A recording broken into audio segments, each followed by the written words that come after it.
Olisa, don't insult me.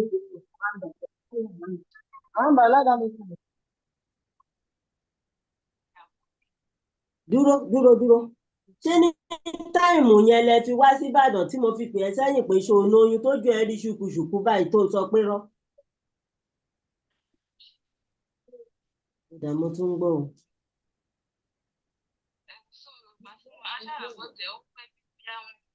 Mama, only this only know where I go. This only know where I what is done with you. Amanda, let them inside well. Yeah, 3 months after.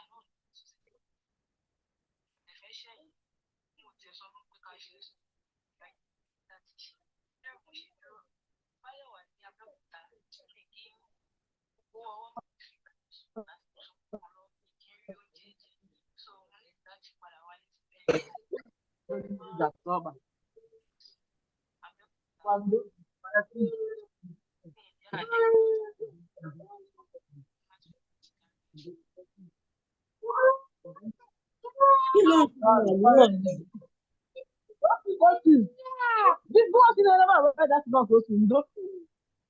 Ẹ láàlímọ̀.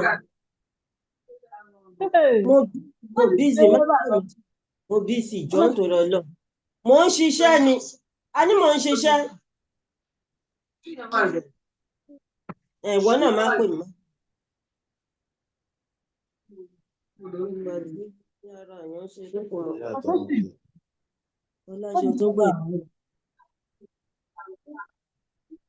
Martina, Amanda, don't mind them.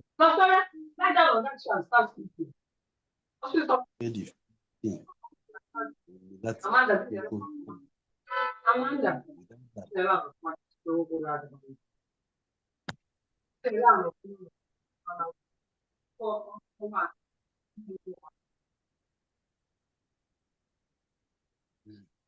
Alimama ló ń fi fóònù disturb mi o. Ṣé oyún ètò wa nígbẹ̀yìn yẹn òun lè tó fi ṣe ìyàwó tí gbogbo wa mọ̀ yẹn? Ṣé o mọ̀ọ́mọ̀ ṣẹ́ yẹn ni àbí bẹ́ẹ̀ ṣe lórí?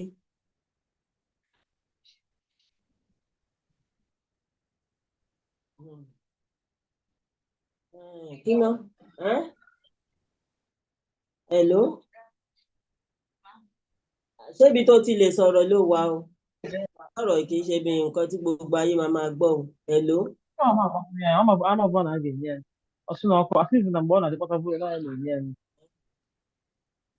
Ọ̀rọ̀ yìí kì í ṣe ọ̀rọ̀ tí oore nìkan lè rù sórí. Kì í ṣe ọ̀rọ̀ tí èmi nìkan gan lè rù sórí. Tó bá yanjú lọ́dọ̀ oore, kò sí ìgbà tí bàbá ẹ̀ àti ìyá ẹ̀ ò ní gbọ́. Tó bá jẹ́ pé irú èmi ní ìsìn ó ṣeé ṣe kí n má gbọ́ o, torí pé ibi tí mo wà jìnnà gidi sí yín. O lè wà ní Sókótó kó sọ pé Kàlàbá ló wà, mi ò rí yín, ìwọ ló mọ ibi tó wà. Ṣùgbọ́n lópin tó jẹ́ pé àdúgbò kan náà ni ẹ̀yin àti dádì ẹ̀ àti mọ́mì ẹ̀ ń gbé, kò sí bá a ṣe fẹ́ ṣe. Àwọn Yorùbá dẹ̀ sọ pé ṣàn láàrin kinní kan ló mú ní pẹkọrọ o. Ó bẹ́tà ká tètè jẹ́ kó hàn sí dádì ẹ̀ àti mọ́mì ẹ̀ fún pé o ò ní ṣàì má lọ sí mọ̀ pé òkú kínní ni lọ sáfíìsì yẹn láéláé ló ṣe dọwọ́ bò. Tó o bá dẹ̀ lọ sáfíìsì láéláé, ṣé o mọ̀ pé bàbá ẹ̀ máa sọ pé kó o ṣe iṣẹ́ ìjọba? Bọ́ọ̀bù àti ẹ̀wá sọ pé kó o ṣe jẹ́ ìjọba, ṣé wọn ò ní rìkwẹ́sì fún sátífíkẹ́ẹ̀tì tán fi owó rán ẹ ọdún 4? Èyí tó máa jẹ́ kó hàn sí wọn nìyẹn o. Ìyẹn ni nọ́mbà 1, kò sí agbára kankan. Lóòótọ́ o mọ̀ pé oore láìkì mi ìgbà nǹkan ti lọ́wọ́ ẹ̀, ṣùgbọ́n kò sí agbára kankan tí mo lè ṣe. Níbi tí ọ̀rọ̀ yẹn lè dé ní ìsìn, ṣé o mọ̀ pé oore ti pè mí láàárọ̀ yìí, wàláì kò sì bá mi sọ̀rọ̀ kankan nípa ọ̀rọ̀ bá dé tèmi tí máa ṣe lọ́la. Lájọ ń sọ pé kó bá mi tẹ́sì mẹ́sẹ̀jì, kó bá mi kọrin sábẹ́. Ó ti kí mi láàárọ̀ kò bá mi sọ̀rọ̀. Ìdí tí ò dẹ̀ ṣe bá mi sọ̀rọ̀ ni pé ó mọ̀ pé òun kì í kọ̀rọ̀ sí mi lẹ́nu. Mo lágbára láti sọ pé kó stop, kó má hùwà tó hù sí ẹ̀yìn, ṣùgbọ́n kò bá mi sọ̀rọ̀ kankan. Kí ni ìwọ wá fẹ́ kí n ṣe tó sìn? Kò ṣe bẹ́ẹ̀ lóun nìkan mọ́ báyìí, ọ̀rọ̀ kì í ṣọ̀rọ̀ oore. Ẹ̀ṣẹ̀ díẹ̀ ló ṣe oore. Bàbá ẹlẹ́ṣẹ̀ ńlá báyìí.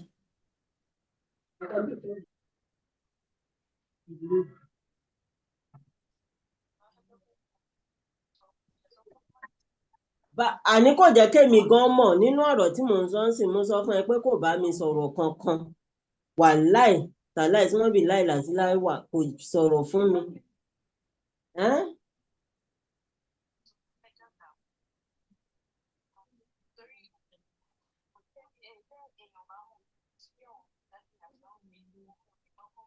Ní sùúrù ọ̀rọ̀ ọmọdé ló ń sọ, èèyàn bá dẹ̀ máa poró ẹyọ kan, àwọn òpùrọ ayé tó bá máa poró ẹyọ kan wọ́n máa wá mẹ́wàá tó máa fi gbé lẹ́sẹ̀ ni. Ó bẹ́tà kéèyàn má wulẹ̀ purọ́. Ọjọ́ wo ni dáàdì àti mọ́mì ò ní mọ̀ pé ò lọ sáfíìsì? Tó bá yẹ pé o ṣẹ̀ fẹ́ lọ ni, ṣé ìwọ nìkan àbí oore nìkan ló máa ru gbogbo ẹ̀ sórí? Tó bá tiẹ̀ wá lówó àbí ìwọ náà lówó tẹ́ fẹ́ dẹ òrù sórí, tí wọ́n bá kúrò ńlé tán gbé ẹ lọ síbi tán gbé ẹ lọ sọ́hùn, àwọn bàbá àtìyẹ wọ́n ti fi ẹ́ fúnre náà. Oore ò ní sọ pé o lọ bí báyìí, àbí ṣáà ló máa ná òun rán ẹ nígbà yẹn tó máa kúrò nílé odindi oṣù méje sí ọdún kan. Iṣẹ́ wo lóore fẹ́ sọ pé òun rán ẹ nígbà yẹn tó ń sọ pé dáàdì àti mọ́mì ò ní mọ̀? Àwọn ni first person tó máa kọ́kọ́ mọ̀. Advice kan tí mo lè fún ẹ ni pé fi ọ̀rọ̀ tí oore sílẹ̀ o. Èmi á wá gbogbo bá a ṣe máa bẹ oore tóore máa gbọ́ o. Kọ́kọ́ máa lọ ọ̀dọ̀ ìyá ẹ̀ àti bàbá ẹ̀ for now, lọ sọ fún wọn. Nǹkan tó ní kán má gbọ́ ẹ̀ wọ́n á gbọ́. Ìgbà tán bá gbọ́ ló dẹ̀ máa di wàhálà, ló máa di skátà pẹpẹpẹpẹ lójú tèmi o.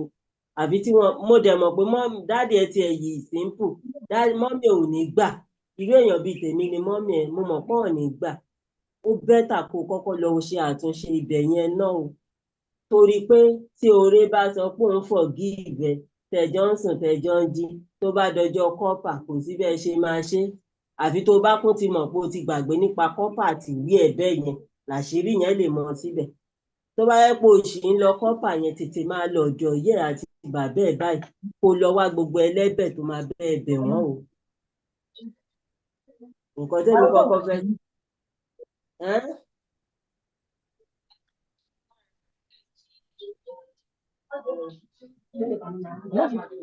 Ama ko ba yan eh?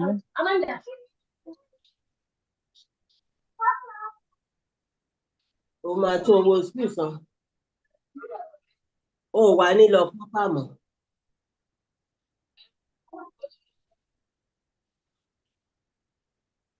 Ó ní bó ṣe máa ṣe tó ní lọ kọ́pà rárá. Mi ò mọ̀wé tó bẹ́ẹ̀ o. Mi tí ẹ mọ nǹkan tí mo fẹ́ sọ fún náà. Màá pa fóònù. Ó ṣeé ṣe tí n bá tún ronú mo lè pè é padà.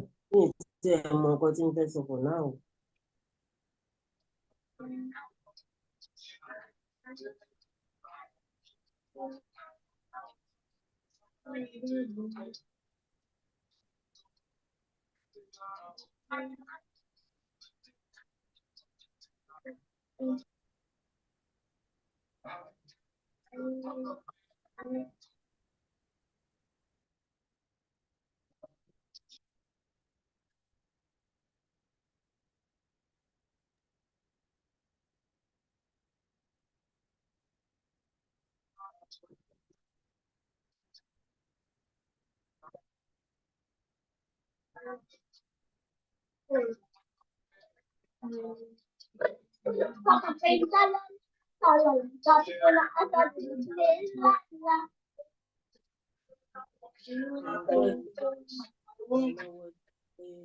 Wọ́n bò mọ́lẹ̀ o.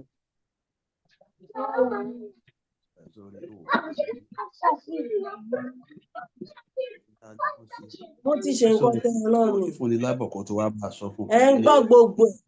Mo ń gbọ́ tó ti pé ó ń sọ fún pé ó lọ bá bàbá àti ìyá ẹ̀ kó lọ sọ fún. Mo ní màá bẹ̀ ká. Ó ti bí.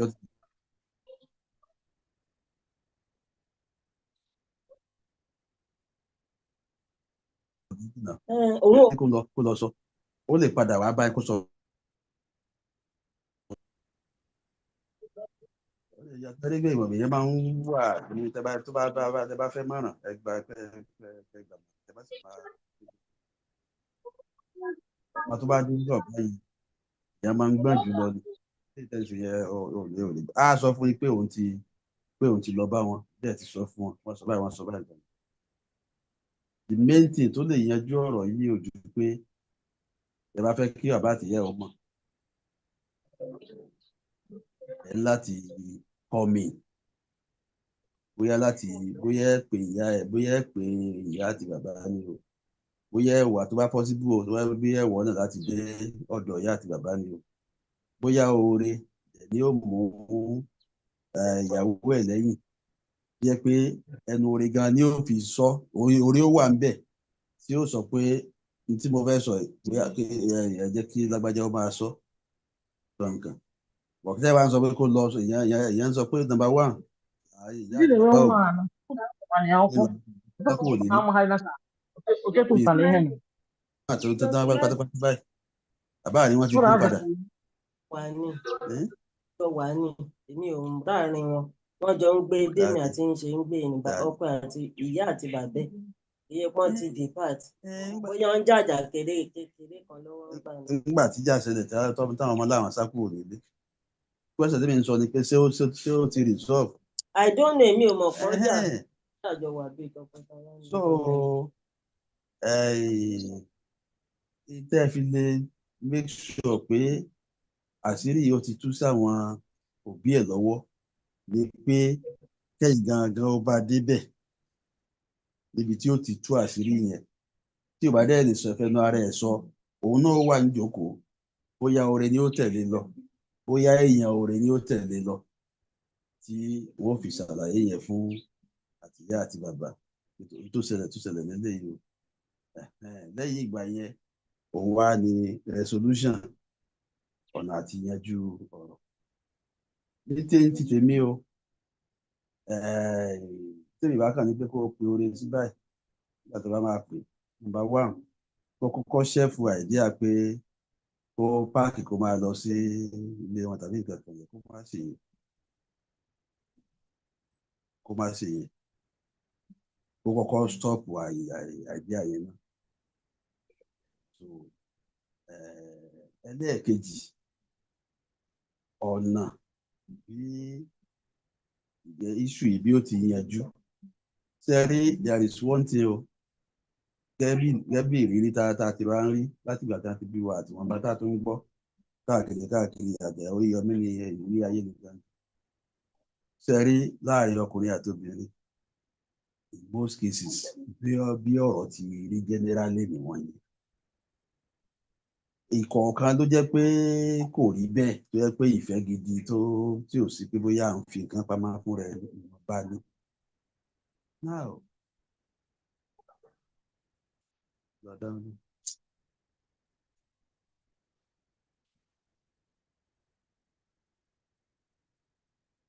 ilé ẹgbẹ́ ẹlẹ́yìn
now,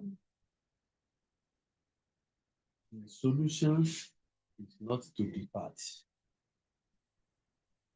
sọ̀rọ̀ mi ti yẹ solution is not to be found. Ṣé bí àṣírí eléyìí tú lẹ fi gbọ́ ṣé ẹ máa nǹkan méjì tó wà látọwọ́ tó wà lábẹ́ aṣọ tó bílé ayé ti rí nìyí náà tó wá wà ń bẹ̀ ni pé wọ́n ní pé igi yìí ò da ayọ̀ níná tọ́wọ́n ò da ayọ̀ sọnù ìdílé kọ́bẹ̀ ó sì tèjì ní bí èèyàn tó ń wá obìnrin míì káàkiri séèyàn mọ irú eléyìí téèyàn ó tún kò tí ó sojú tó jẹ́ pé yòyòyò kankan bí ẹni kó dáa kankan àtọ́ bá tún yálẹ̀ tó bẹ̀rẹ̀ sí rí gẹ́dẹ̀gẹ́dẹ́ bẹ́ẹ̀ náà dẹ̀ lórí lọ́dọ̀ ọkùnrin náà therefore management ara ẹni now ìkan lèèyàn rí inú ìsìn èyí ó wá á wá lo eléyìí gẹ́gẹ́ bíi pé mo ti nígbà tí ẹ bá ń mọ ara èèyàn sí pé mo ti mọ eléyìí ní ìwà ọ̀nà tí ó wàá gbà tí ó fi drop ìwà yẹn ló máa wá ṣùgbọ́n pé eléyìí kankan máa lọ ó fẹ́ parí gan. kò lè yanjú bí mo ti rí ilé ayé sí àti orílẹ̀-èdè wa yìí láàrin ọ̀rọ̀ ọlọ́kùnrin tó obìnrin tó obìnrin. So the solution is not pé bóyá kò kọ̀ ṣùgbọ́n àwọn the basic thing tó ṣe ilẹ̀ tí ń sọ yẹn number one ó ti sọ which is very true lè ṣe kí ní ìlú kú òun pé ìwà àtọkọ ẹ lẹ máa mọ̀ tàbí bóyá èmi náà mọ̀ sí táwọn òbí ẹ̀ wá dé mọ̀ sí ó dangerous wọ́n ti fa ọmọ fún ní ìsìn gbogbo ẹni tó bá anything tó bá ṣẹlẹ̀ ọlọ́jẹ̀ kí dáadáa máa ṣẹlẹ̀ sí wa ọwọ́ ọkọ ẹ̀ ni wọ́n ti máa béèrè báwo ni ọmọ wọn ọwọ́ ẹ̀yìn ẹbí nítorí náà ẹ kọ́kọ́ sọ fún pé kó ṣe sùúrù kó drop idea pé kó máa lọ máa lọ tàbí ṣẹlẹ̀ báyọ̀ ẹ̀ kó kúrò lórí ìyẹ̀kọ́ lè dè ní ìtì. The next thing wá ni pé báwo ni ẹ ti máa ṣe tí à ń fi jẹ́ kí òbí ẹ̀ méjèèjì kí á mọ̀ nípa tí ó ṣẹlẹ̀ yẹn. Ìrètí bá máa rìn bóyá òun àti ìyàwó ẹ̀ ni wọ́n máa gbéra tí wọ́n lọ ní physically nípa àwọn wà níbẹ̀ yẹn tí wọ́n lọ rí ìyá wọ́n lọ rí bàbá wọ́n dẹ̀ lọ rí ìyá orí ó dẹ̀ bí sọ pé ọ̀rọ̀ yẹn sọ ní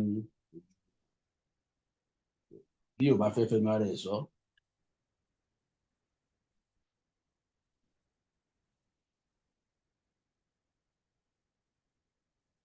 olóore ǹlẹ́ o bóò ni ẹ káàárọ̀ ajé tóní ojoojúmọ́ lọ́dún ẹ tún ti kó sáṣọ ẹ ti dé fìlà mo ń gbọ́ iṣẹ́ èsì hello màálù èsì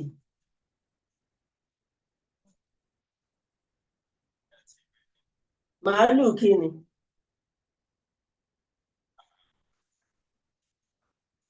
ọlá ní kí ni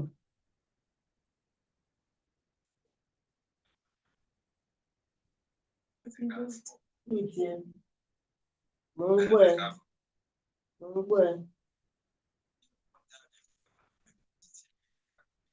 kí ló dé ibo ló ń lọ tó pè é títí aago méjì ibo ló ń lọ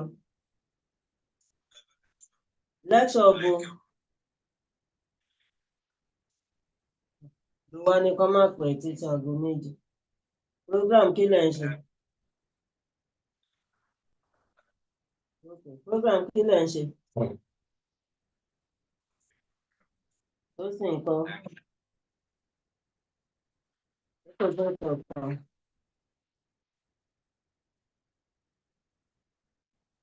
nǹkan kan wà nǹkan kan sí kí ló wà òun ò lọ program ni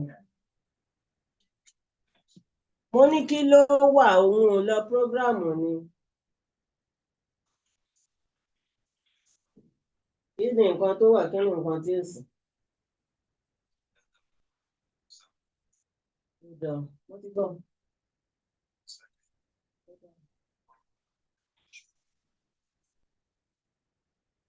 Kí ni Sádì ń sọ lábẹ́lẹ̀? Hello, ṣé ó dẹ̀ ti sẹ́ǹdì ẹ̀ sí mi? Ẹ ti bá ń ṣe orin kẹtẹwó. Ṣé o ti sẹ́ǹdì ẹ̀ sí mi? Dàgbọ̀ kúrò lórí fóònù mi dàgbọ̀.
Okay, good morning, everyone.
Okay, good morning, everyone.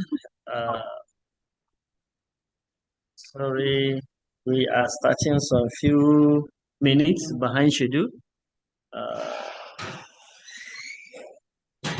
This is today will be the continuation of our last week workshop on gaits in pediatrics, and the title of today's lecture is Gait, a pediatric gait laboratory from analysis to management protocols. We hope to deliberate on some subtopics today, and then later we are going to see those that are present with us here, going to see practical demonstration of more especially assessment of spatiotemporal gait parameters. By way of introduction,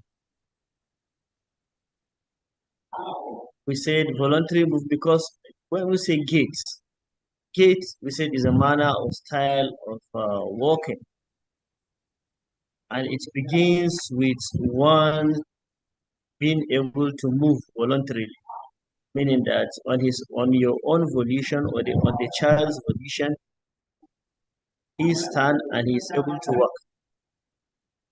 Therefore, when we want to discuss gait, it's better we look at what control gait.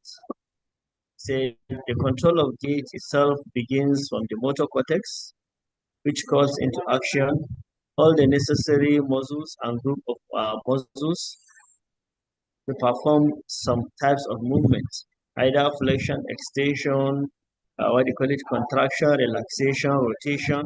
These ones are controlled by the motor cortex. Then the basal ganglia learn and subsequently produce basic movement pattern known as engrams. They are stored movement patterns that are being controlled by the basal ganglia. Remember, the tone of the muscle itself in a way can be controlled partially by the basal ganglia. Even they say the initiation of movement, do the command for movement come from the cerebral cortex itself, but they said initiation of the movement again and control of the quality of movement is done by basal ganglia. That is why children that are having affectation of basal ganglia due to extrapyramidal affectation, they usually have bizarre movement, uncontrolled movement. Then cerebellum, we know, controls our balance and coordination. They said monitors activity and provide feedback, whether it is being performed correctly. Therefore, that is the work of cerebellum. The brainstem nuclei and spinal cord also generate and control movement. Therefore, remember the brainstem nuclei, that's where our respiratory center is. The brainstem nuclei, the seventh cranial now control our face and all these ones. They also can control some movements. The next is introduction to gait analysis and its clinical relevance. We looked at gait before, and then we want to look at analysis, the measurement, the quantification of the gaits, the quantification of either normal or deviation for what we know as normal. They said gait is defined as a repetitive sequence of limb movements to advance the body forward safely with minimum energy expenditure. In essence, what they are saying is a sequence of repetitive contraction and relaxation of our muscles in the legs, and then the synchrony of movement between our legs and our arms in what we call arm swing, reciprocal arm swing, the cyclical nature of our movement, the way we do it so with ease and without encountering any difficulty, then we call it the gait. That's normal gait. We said gait analysis is part of a systematic study of human locomotion, an essential tool for understanding, diagnosing movement pathology. They said in gait analysis, when we systematically, meaning that when we follow some steps to study the way humans move, we understand the nature of the movement, whether it is done correctly or not. As health professionals, we can help in diagnosing if there are movement pathologies. I said it is defined as a set of procedures to observe, record, analyze, and interpret movement patterns performed as part of the skill of Gait. In essence, what they are saying here is this particular systematic study is what they are describing here. We have to observe first. We have to do some recording. After we must have record, we have to analyze what we see. And after that, we have to interpret the result of our analysis. And then we now see, is this, we said Gait is a skill. Is it the correct skill or it is an incorrect skill? Then clinical Gait analysis. Then they said clinical Gait analysis is the process of recording and interpreting biomechanical measurement of gaits to understand effect of disease and dysfunction.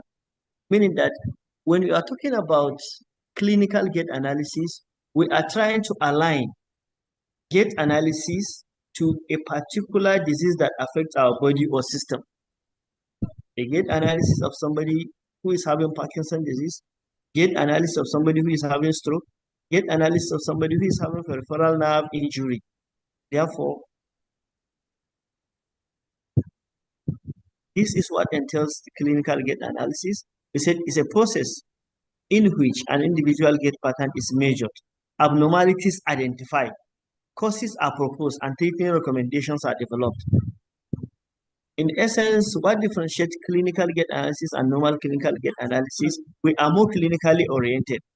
We are looking at the gait itself, the measurement of the gait itself, the causes of the gait, probably through history and whatever the causes of the gait, and then we look at the treatment recommendations that we develop treatment recommendation for the patient. They said, or simply, clinical Gait analysis helps determine what is causing a patient to walk the way he or she does. Therefore, we now say, in clinical Gait analysis, we have a patient, we have somebody, and he's walking abnormally. We now want to find what is causing him to walk the way he is walking. Therefore, in clinical Gait analysis, we will look at everything that normal Gait analysis does, but there are two things that are added. We have to look at what is the pathology that causes it, and then we look at what treatment should be given. That is the clinical Gait analysis. Then clinical relevance. Clinical Gait analysis help to gather information that aid understanding and diagnosis of movement disorder and evaluate treatment and rehabilitation outcome. Therefore, what they are saying here is, when we perform clinical Gait analysis in the treatment, we are understanding what happened to the patient. In the process, we come to a diagnosis of what is the cause. And then we can also use it after our treatment. We can use it to evaluate our treatment and see whether there is improvement. Yes, if somebody comes and he is limping, and finally, after your treatment, you are able to establish there is no more limping, that is, we are done. Gait analysis have already identified that this guy is no more limping. This guy is no more, working with hip hiking. That is it. They said it helps to identify impairment and functional limitations that contribute to what? Movement disability. Somebody is coming, is having a disability in the way he moves.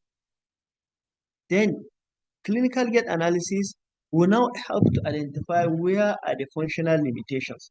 What group of muscles are weak? What group of muscles are contracted? What joint is actually having reduced range of motion? Which part of the body is painful? Which part of the body is weak? These ones are likely contribute to that, the movement disability in this guy. There's a clinical gait analysis also combined with thorough clinical assessments are powerful to help guide therapeutic intervention and making treatment decisions. In essence, what they are saying is clinical gait analysis conducted by a clinician who has examined the patient, who has done preliminary investigation, they will help in guiding whatever intervention will be given, meaning that it will help in deciding or in making accuracy or in determining the accuracy of the therapeutic intervention, and also helps in the accuracy of what treatment decisions. Therefore,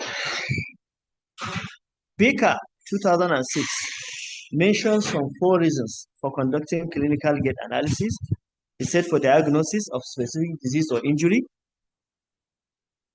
after one must have done clinical gait analysis, you will now come to a conclusion that the particular gait we are seeing is not as a result of injury, but as a result of weakness of a particular group of muscle. 2, to assess severity of disease or injury. To monitor progress of intervention, whether there is improvement.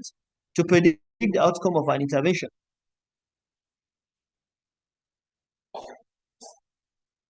Then what comes next is the gait cycle. We remember we said right from the definition in our last lecture, we said gait is cyclical. And then what is this cycle? We say human locomotion occurs in a cyclical pattern, including various stages, which is referred to as gait cycle.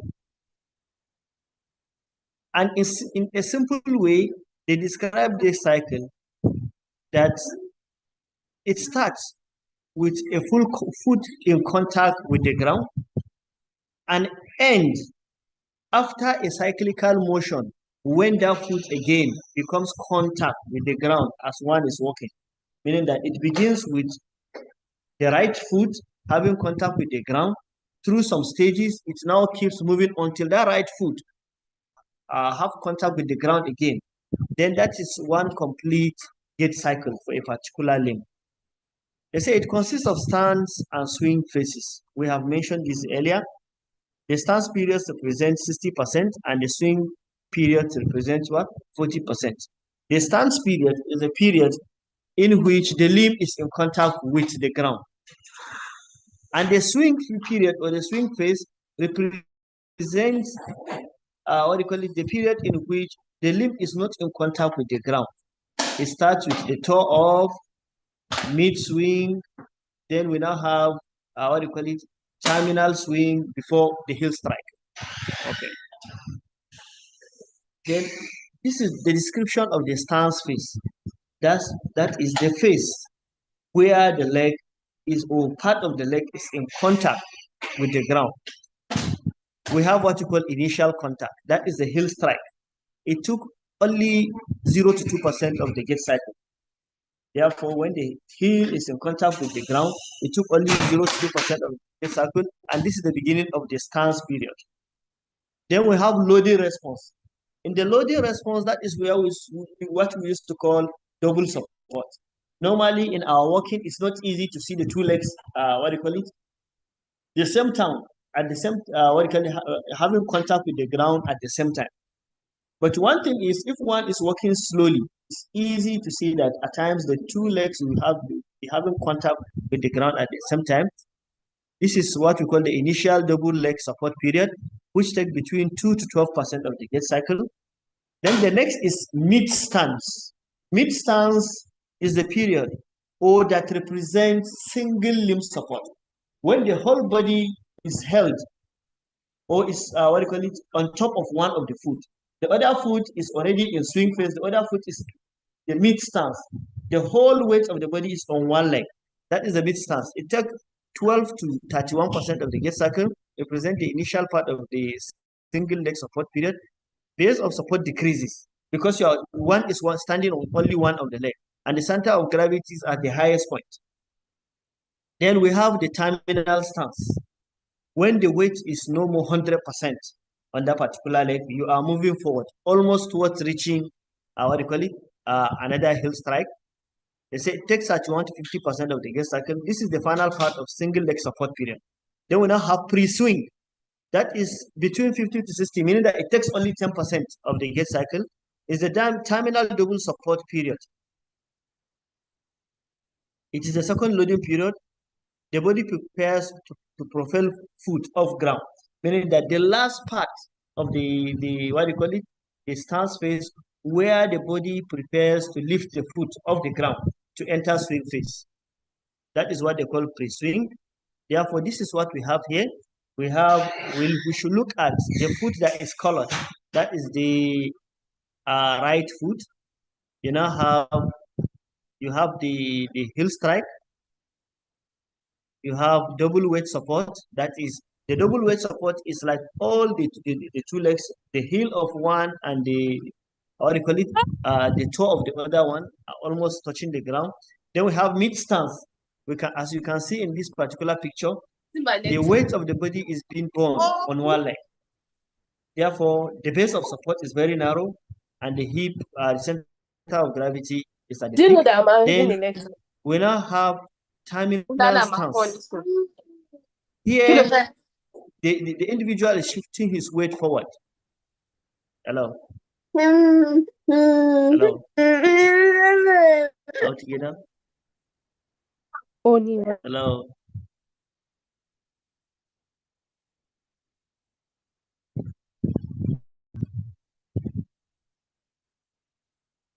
Hello, Muhammad Bakajiko. We can hear you, sir. Just tell that person to mute the mic.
I'm going to screen them.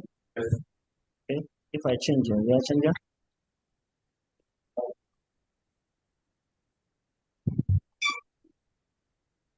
Slide the Sierra moving. Yes. Okay. We are discussing the what do you call it? The Gait cycle. When the internet went off, then the swing phase now. We said the initial swing. The swing phase is divided into three. We have the initial swing, the mid swing, and the terminal swing. Initial swing, mid swing, and terminal swing. And if we can remember, we said the swing phase took 40% of the Gait cycle. The stance phase takes 60% of the Gait cycle. Therefore, the initial swing is the toe off. That is the time when the toes lift above the ground. I took 60 to 70% of the Gait cycle. Is the first part of the swing phase, represent foot clearance of the floor by flexing the entire leg. The hip and the knee and the dorsiflexors are flexed to lift the leg off the ground. Then we have the mid swing, take between 74 to 87% of the Gait cycle, and is the second part of the swing period, where the opposite contralateral leg is in sync. What we are saying here is when the leg being assessed is in swing phase, that is mid swing, then the contralateral leg is supposed to be on ground supporting the body is in mid stance. Then we have the terminal swing, 85 to 100% cycle, and this is the third and last part of the swing period. And the major concern is our upcoming contact.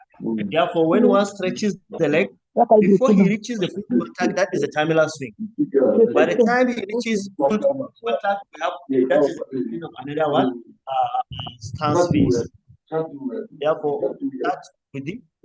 But please, what happened is I took the 1 year cycle. The initial part of the pre-swing is part of the what do you call it? Stance period. That is the terminal part where you have what? Toe off. Then that's the pre-swing where you have heel off.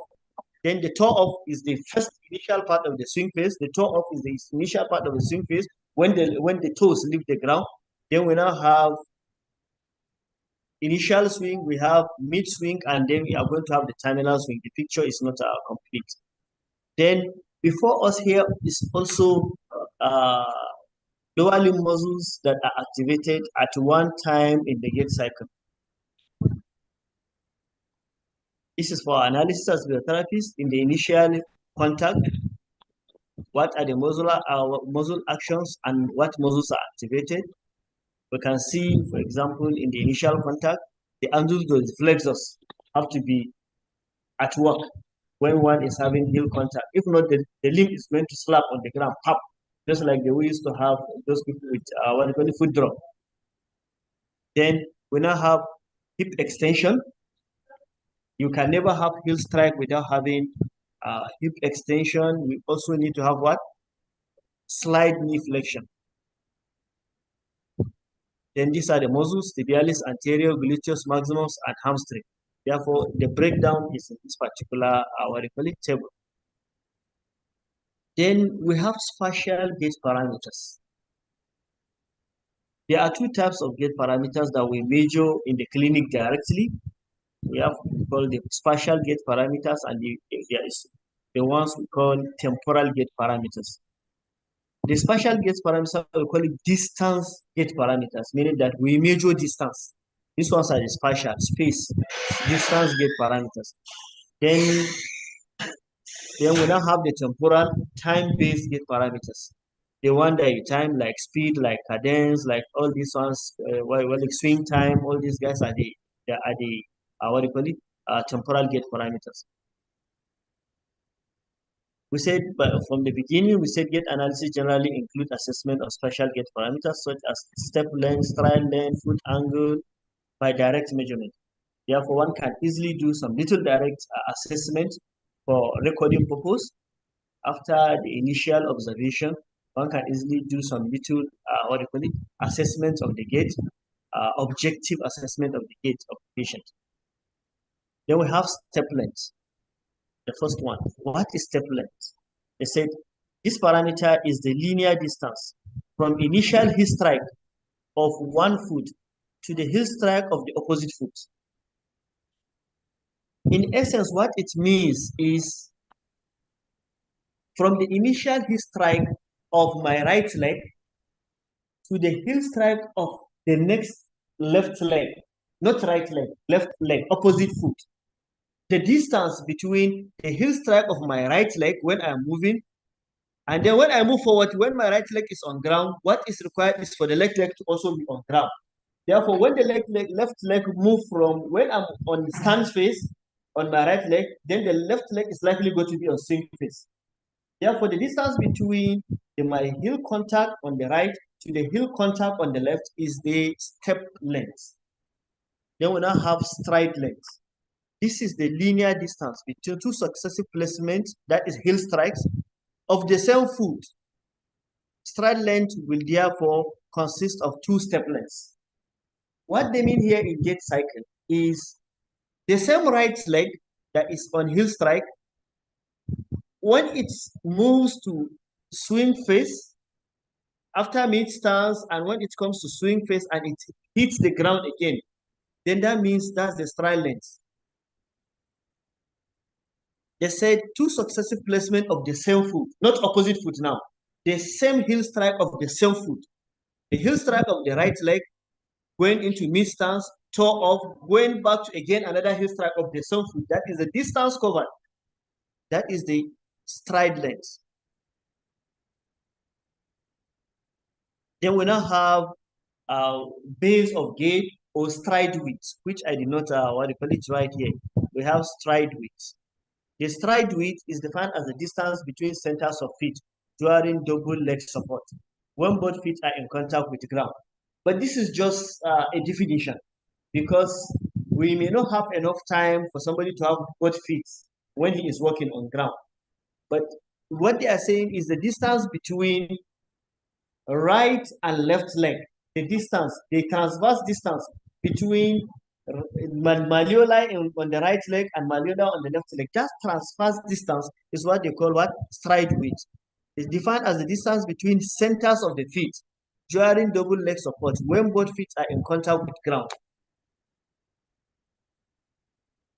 Okay, then we now have foot angle. This is defined as the angle between the line from the calcaneus to the second metatarsals and the line of progression. Okay, this one requires explanation. When one is walking, the toes used to move either inward or outward. The line of progression is the line that one is moving. When your face is moving forward, that is the line of progression. That is the line you are walking. That's the line of progression. But your leg is actually, your toes can either move inward or outward. Therefore, when one draws a line from the second metatarsal or the second toe of the leg and coming down to the calcaneum, it is going to form angle with the line of progression, the angle at which one is moving straight, and this one is, then that is the angle, what we call the foot angle. Okay, I'm going to explain. Okay, let's use this one. This picture. Look at this particular picture. We have left leg and we have right leg. Let's start with the stride step length. Remember, it's the distance between heel strike of the left leg and the heel strike of the right leg. That is step length. The distance between heel strike of the left leg, you can see from where I write the walking base, from the heel strike of the left leg to the heel strike of the right leg. That is step length. Then stride length is the distance between two successive heel strikes of the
Okay. Hope we are listening. The network is a bit slow, but copying. Then the foot angle. Observe where we have this right leg on this picture. You can see where we have the foot angle. They are saying when you draw a line from the calcaneum, that is from the base of foot of the foot. Then if you draw a line, look at that particular line from the second metatarsal or the second toe, apart from the big toe, you have the second toe. When you draw a line direct to the base of the foot, that is from the second metatarsal to what? The base of foot. Then look at your line of progression. Is the line, the straight line, where somebody is going, where he is facing. Because our foot does not move straight, it moves in an angle. Then it forms an angle here. That is what we call what? The toe angle. The angle between the line of progression and what? The line that was drawn from the second metatarsal to what? The base of calcaneum. Then that is the toe angle. Then we now have temporal gait characteristics. Yes, please, there are so many temporal gait characteristics, but this lecture is not enough to bring everything. One can easily go. They have a lot of mathematical calculations. There are relationships between them that one can get them. Okay. In temporal gait characteristics, we have cadence, stride time, stride velocity. We have swing time. We have all these guys. Then cadence is the total number of steps taken per minute. The total number of steps taken per minute. But in pediatric gait analysis, some of them may not have enough attention span. They may take some few steps and that is all. You may take, what do you call it? The timing will be in 20 seconds or 30 seconds. It's done. How will you now rate per minute? Then there is a formula. They said average cadence per minute following this formula. We said cadence in step per minute is equal to total number of steps counted times 60 divided by time in seconds. You can record the time in seconds. Then you now, the total number of steps taken times 60 divided by time in seconds will give you what? Cadence in meters, in what? Steps per minute. If you are able to take it per minute, if you are not able to take it per minute and you take it per second, then you multiply the total number of steps counted by 60 and you multiply by 60 divided by what? The time in seconds. Then we have stride time. Remember, we have stride length. The distance between two successive strikes of the same foot. That also. Then the stride time is the time taken between the first strike of the same foot to the other strike of the same foot. That is a simple explanation. Stride time is defined as the time elapsed between foot contact of the leg following the foot contact of the same leg. What they are saying here is, they said is defined as the time elapsed between foot contact of a leg, meaning the foot contact of a right leg, to the following contact of the same leg again. Foot contact, the first contact of my right leg to another contact of the same right leg. Therefore, if I'm measuring the distance, that is stride length. If I'm measuring the time, that's stride time. Then we now have stride velocity. They said, is the distance covered by the body in a given time in a particular direction. You know, velocity is a vector quantity. But if we say speed, we say distance over time. But if you are saying velocity, we say the distance covered by the body in a given time in a particular direction, measured in meters per second. Therefore, when during gait analysis, immediately the individual starts walking, we now begin to time it.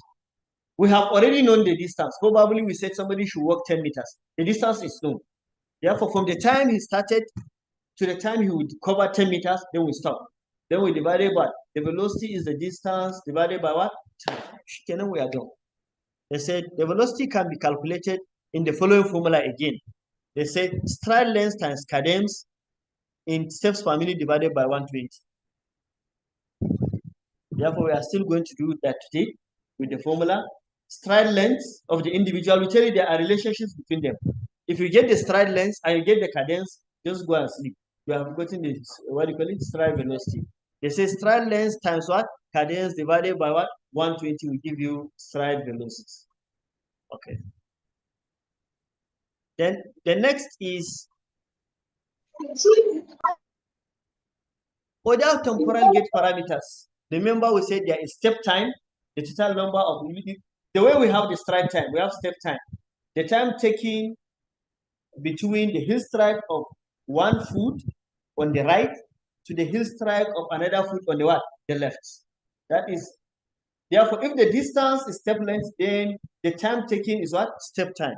Then we have stance duration, we have swing duration, we have stance swing what?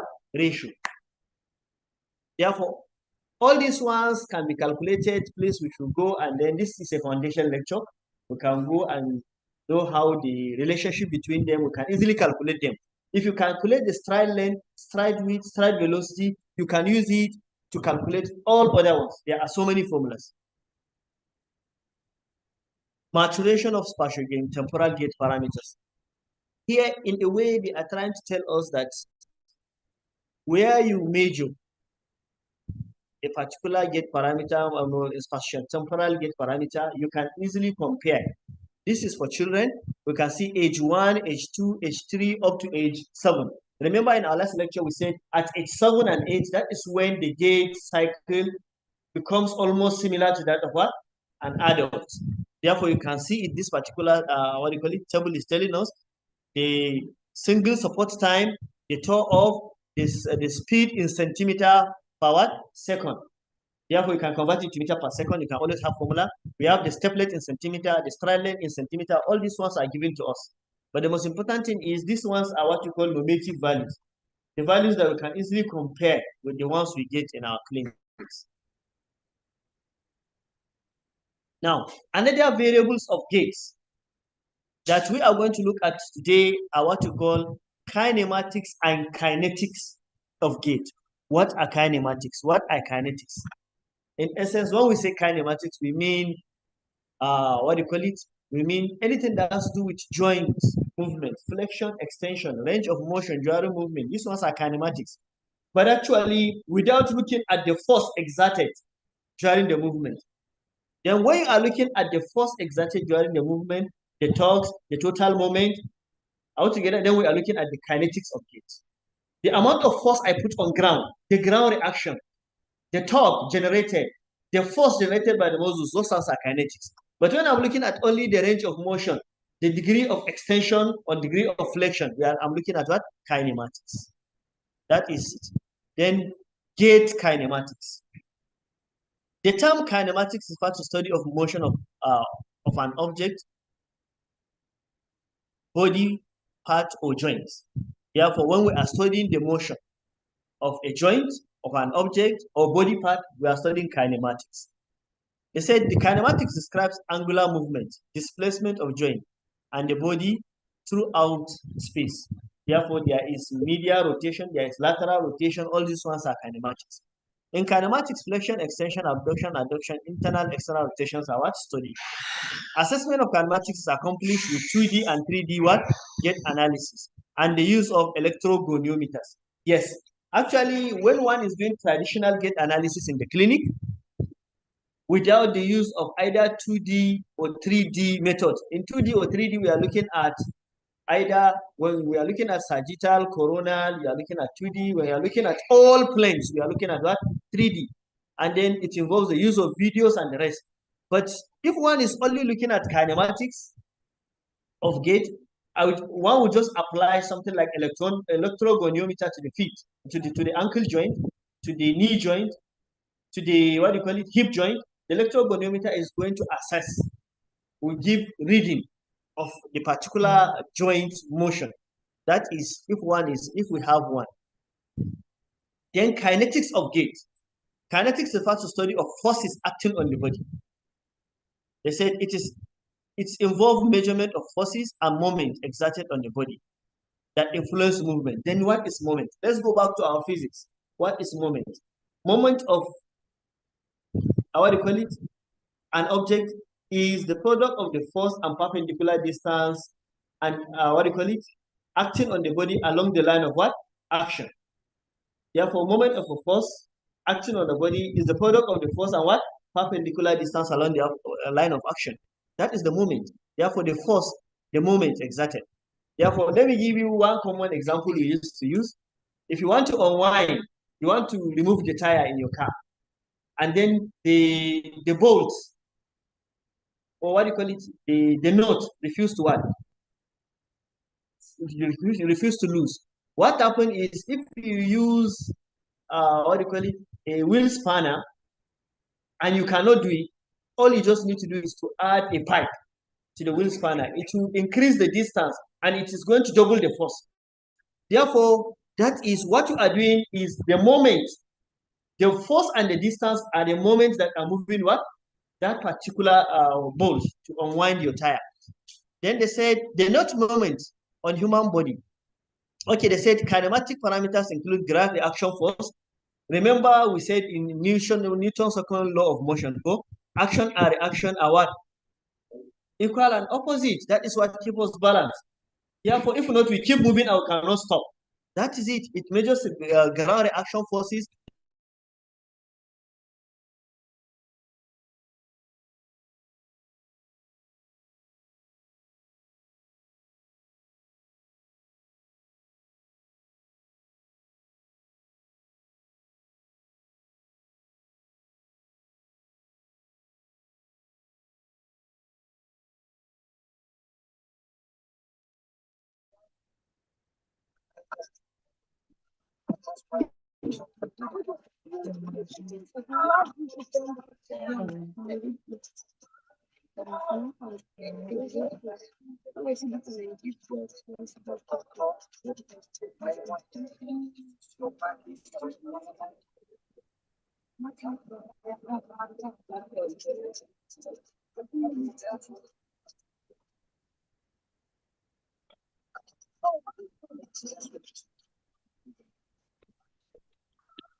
Those are the four.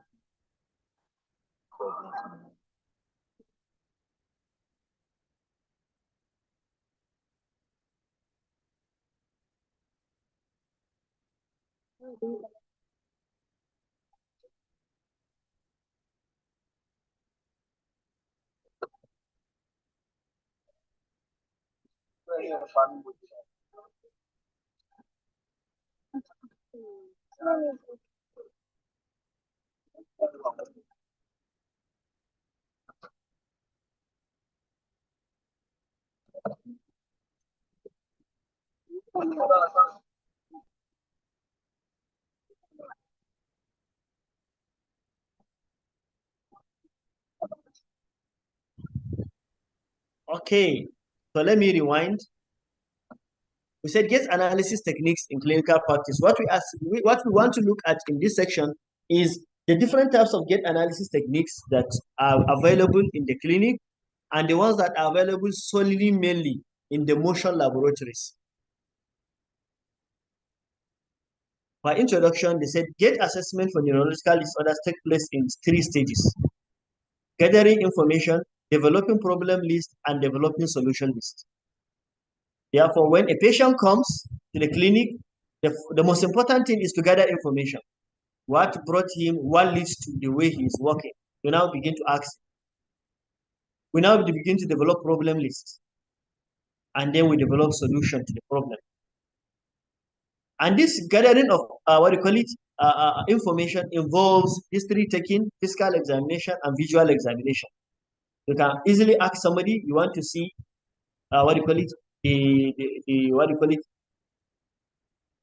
whether there is feet deformity in the leg. You want to see whether there is atrophy in the limbs. You want to see whether there is reduced range of motion in the leg. All these ones are part of the visual examinations. The aim of history taking and physical examination is to identify structural problems like valgus, varus, deformity, functional problems like range of motion issues, or gait compensation like hip hiking, like let's say high stepping, like let's say all these ones walking on toes. Some compensations, like for somebody who is looking muscular dystrophy walking on toes, they are just compensations.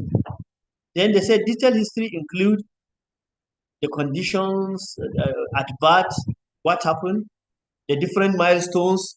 Has the child started walking or he has never walked before? Yes, he has started walking. When he started walking, what happened to the gait and all these stuff. Then the current functional ability of the child, what can the child do? And the information on any treatment that has been received before. Has he received any treatment? Is it for physiotherapy? Is it surgery? What happened? These ones are introduction, meaning that despite the fact that we do gait analysis, but preceding gait analysis, we need information. This information is definitely going to guide us. Okay. The next is gait analysis techniques. The first one is what everybody knew. Observational gait analysis.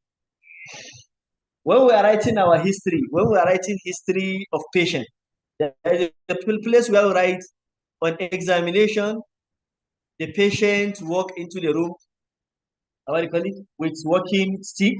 The patient walks into the treatment room with pair of auxiliary crutches. The patient walks limping. Is that also? That is part of what? The observational gait analysis. You begin to observe. That is the first impression. Then the next is what we are going to do, the practical today, the footprint method. Calculating our stride length, stride width, stride velocity, step length, step time, and all these stuff.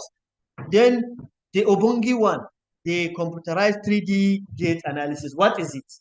It has almost 4 to 5 components, and then is very robust, very complicated, and advanced, using advanced technology. Then observational gait analysis. Expert says despite advances in computerized gait analysis, visual assessment of child's gait is very important for the what? Clinical assessment. Yes. The visual assessment of what the child can do, how he walks, how he compensates, how he leans, will give you an impression. That is what it will even lead to further questions, inquiries about what happened. That is important. They said observational or visual gait analysis is the analysis of child gait without the use of any equipment. You only use your vision. And we don't record anything. It's no video. You don't snap, you don't record anything, you just observe. Then they said it involves watching the child walk up and down an area that allows sufficient space of what? Up to 10 steps.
Okay. Is it showing?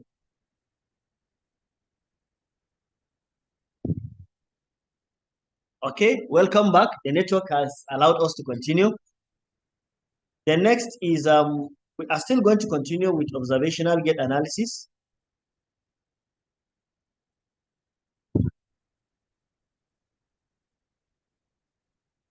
They said observational gait analysis. This is one of the qualities of that is needed in observational gait analysis.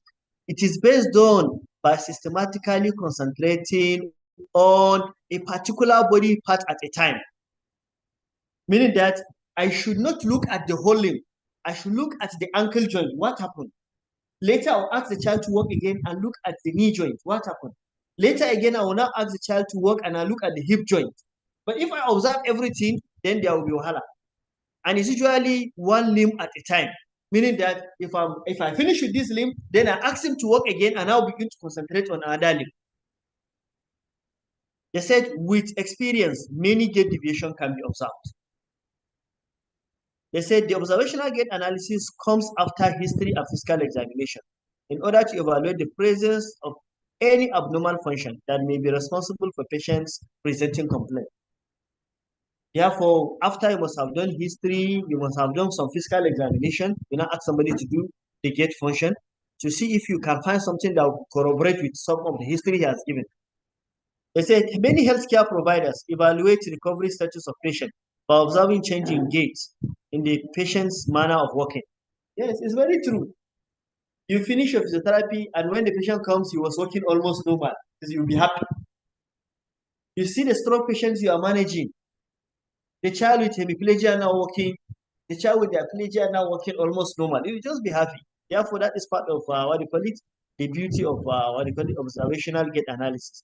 From the way one is walking, you can easily gauge whether he is improving or not. Then limitations of observational gait analysis. Despite the fact that it is very useful in the clinic, it is part of our objective, the first part of our objective assessment, seeing the gait of the patient. But they said it has some limitation. It's subjective and it needs substantial understanding of normal gait. Meaning that the physiotherapist must understand normal gait for him to be able to say this is abnormal. It needs a very good understanding of normal gait in a particular condition. The second thing, it's completely dependent on the skill of the clinician and provides no permanent record for gait pattern. Therefore, it depends on your skills to be able to see that this is really a problem. It depends on years of experience and years of managing patients to be able to spot subtle gait deviations. But remember, with observational gait analysis, no record. You only observe. Then the next is rapid, complex, subtle events in gait cycle are likely to be missed. Most especially in children, they tend to walk as if they are running. They have high cadence and they walk fast.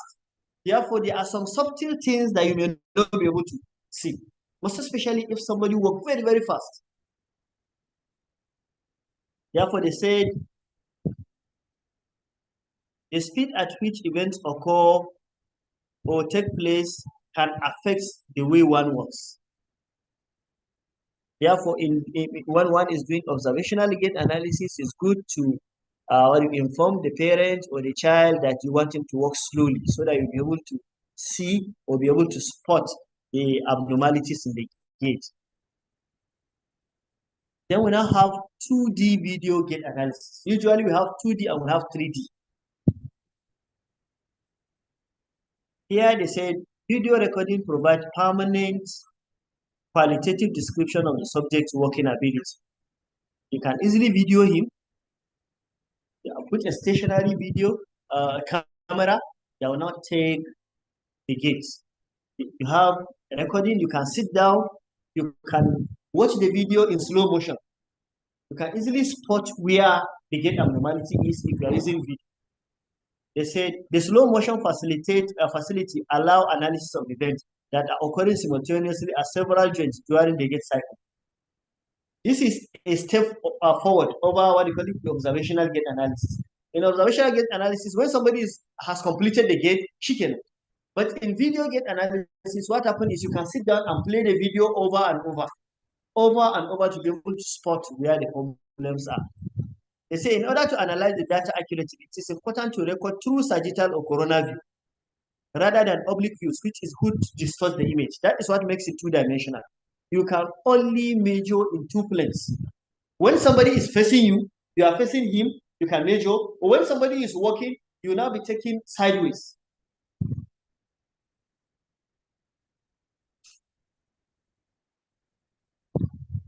Therefore, when you are taking, okay, that is it. They said, e.g., the camera needs to be positioned so that the object is working directly towards or away from the camera to obtain true corona view.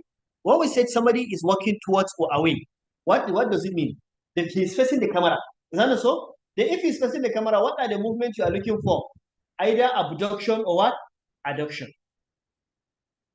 When you are taking sagittalis, you are looking for what? Flexion or what? Extension. Then they said, therefore, it is advisable to fix the cameras in disciplines in either sagittal or what?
Okay, is the screen okay?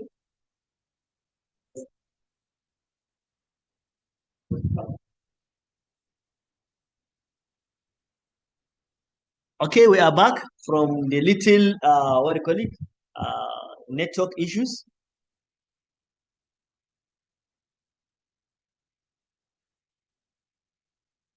Have I changed the slides now? Okay, now the first two we did are what you call qualitative gait analysis. Qualitative what? Gait analysis. You see with your eyes, you record, you say this is what I saw, that is qualitative, or you record on video, that is what? Qualitative. Then we are moved to what? Moving to quantitative gait analysis. Therefore, if you measure using your hand, stride length, stride width, you measure stride velocity, and you document, it has become what? Quantitative. There is now recording, which is a step over what? The observational gait analysis. Okay, we are going to the imprint method.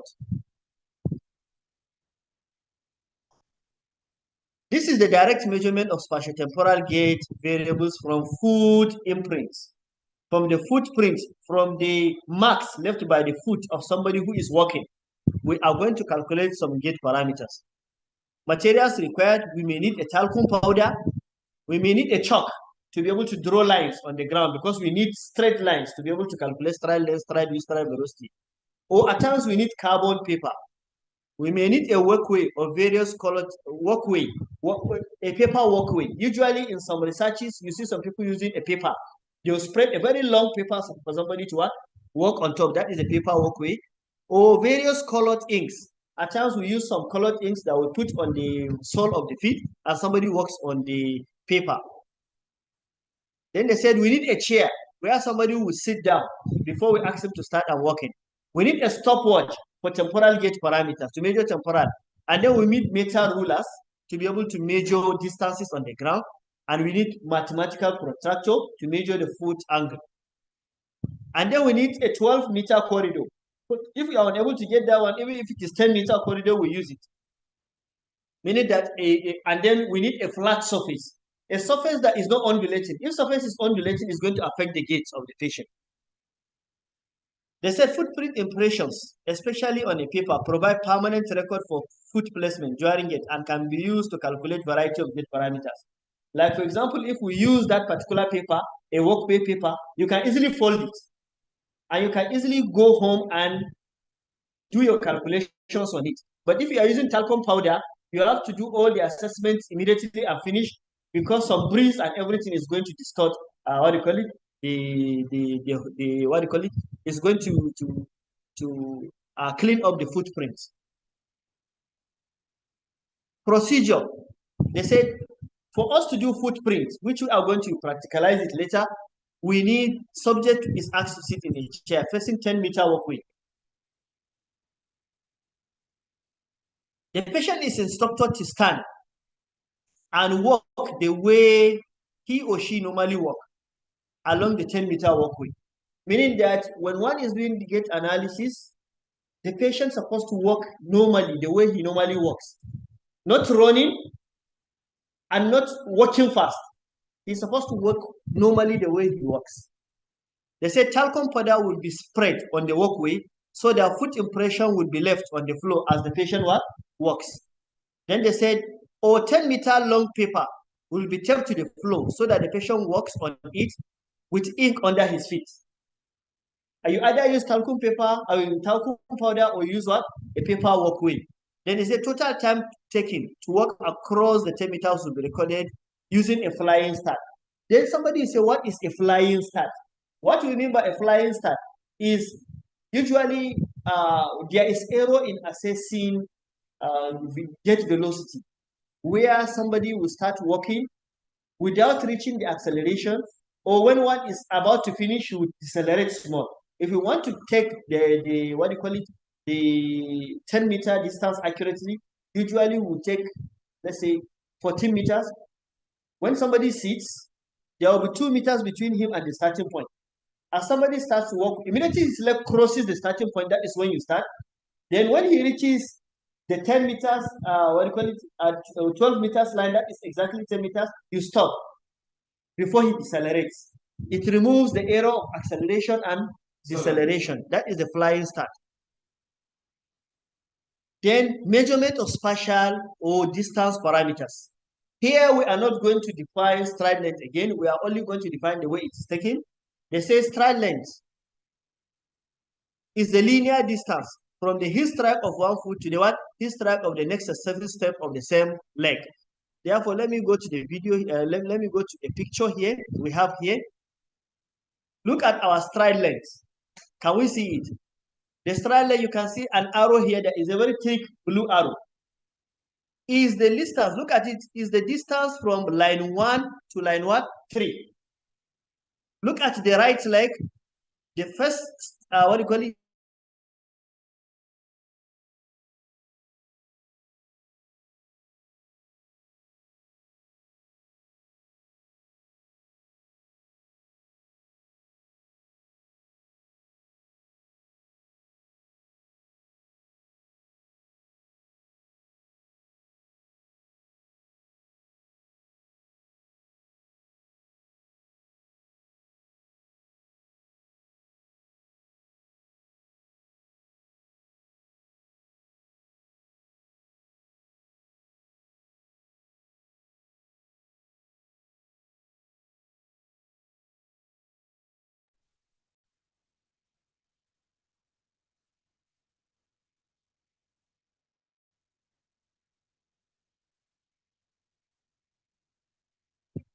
Okay, as we can see, the stride length here is the distance between the heel strike, the first heel strike of the right leg and the second heel strike of the same right leg. Is the distance is like the distance between line A1 and line A3. Line A1 and line A3. That is the stride length. Okay, let's go back to the stride length.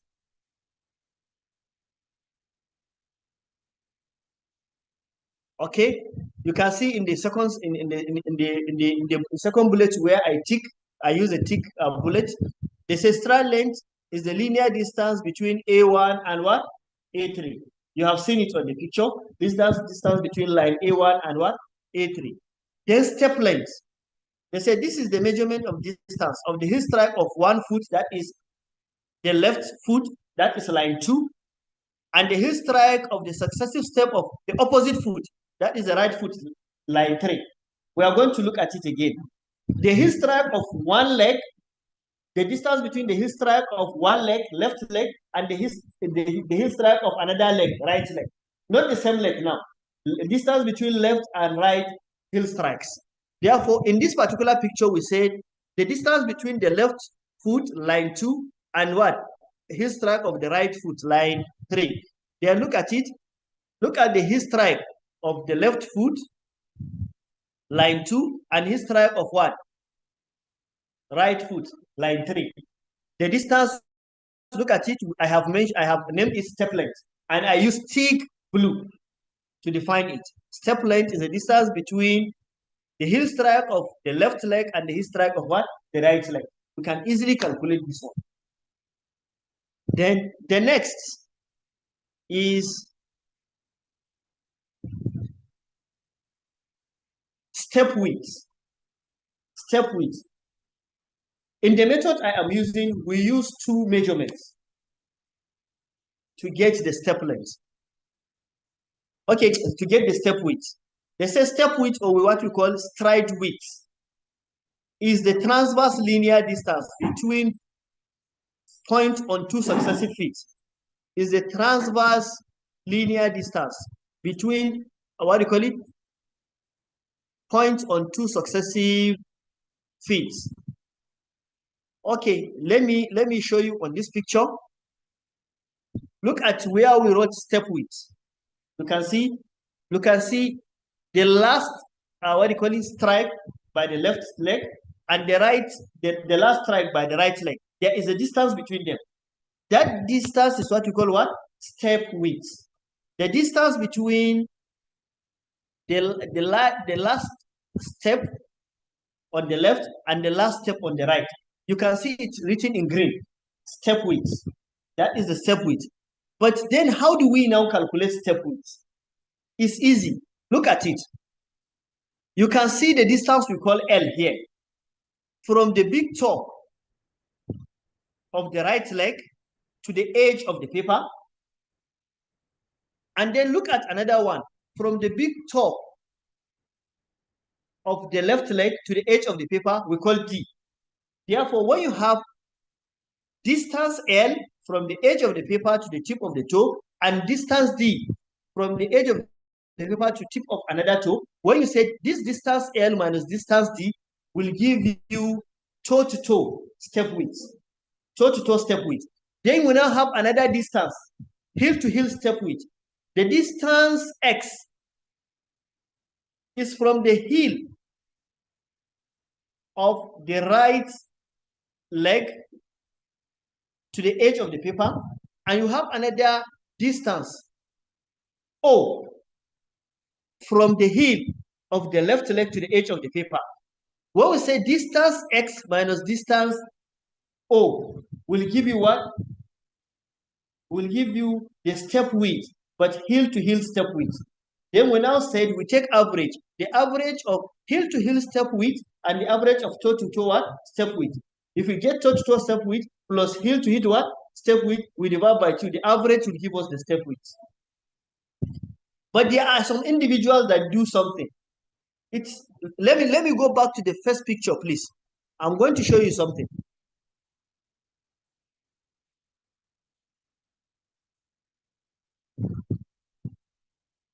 Okay. This picture is actually telling us as if walking is automatically walking straight altogether. You can easily get the step width here. You can see walking base. It's not done like that in the normal clinical practice. You can never get all this straight line. This is picture. Therefore, you now say, the distance is between this one and this one. No, in a normal walking, you don't get it. Some used to say, we'll take the middle of the foot. The middle of the foot where you have the medial longitudinal arc. And the middle of another foot, medial longitudinal, the distance between them. That is the, what do you call it? The, step width.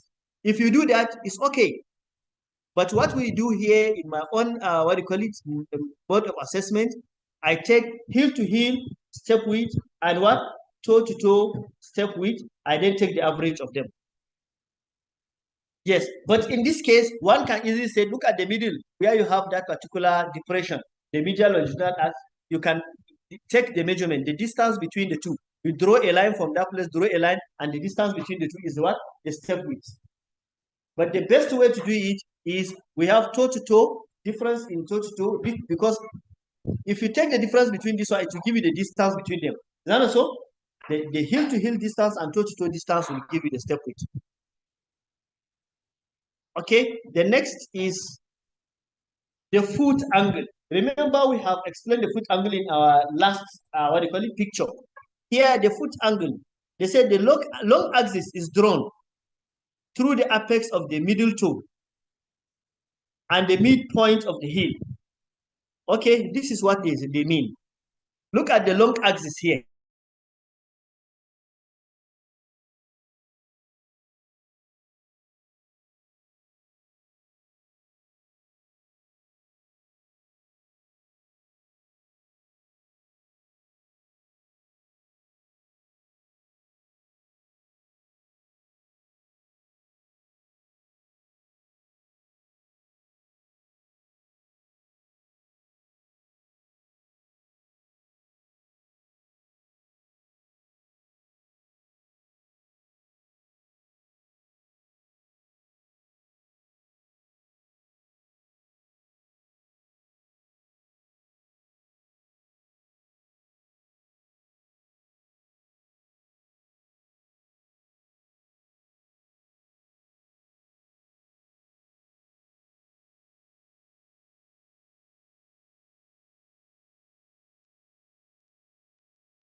Okay, hope we are back. The network has resumed. Okay, can we see where you have E in that particular picture, the colored picture? You can see a line they call longitudinal axis of foot. Is it?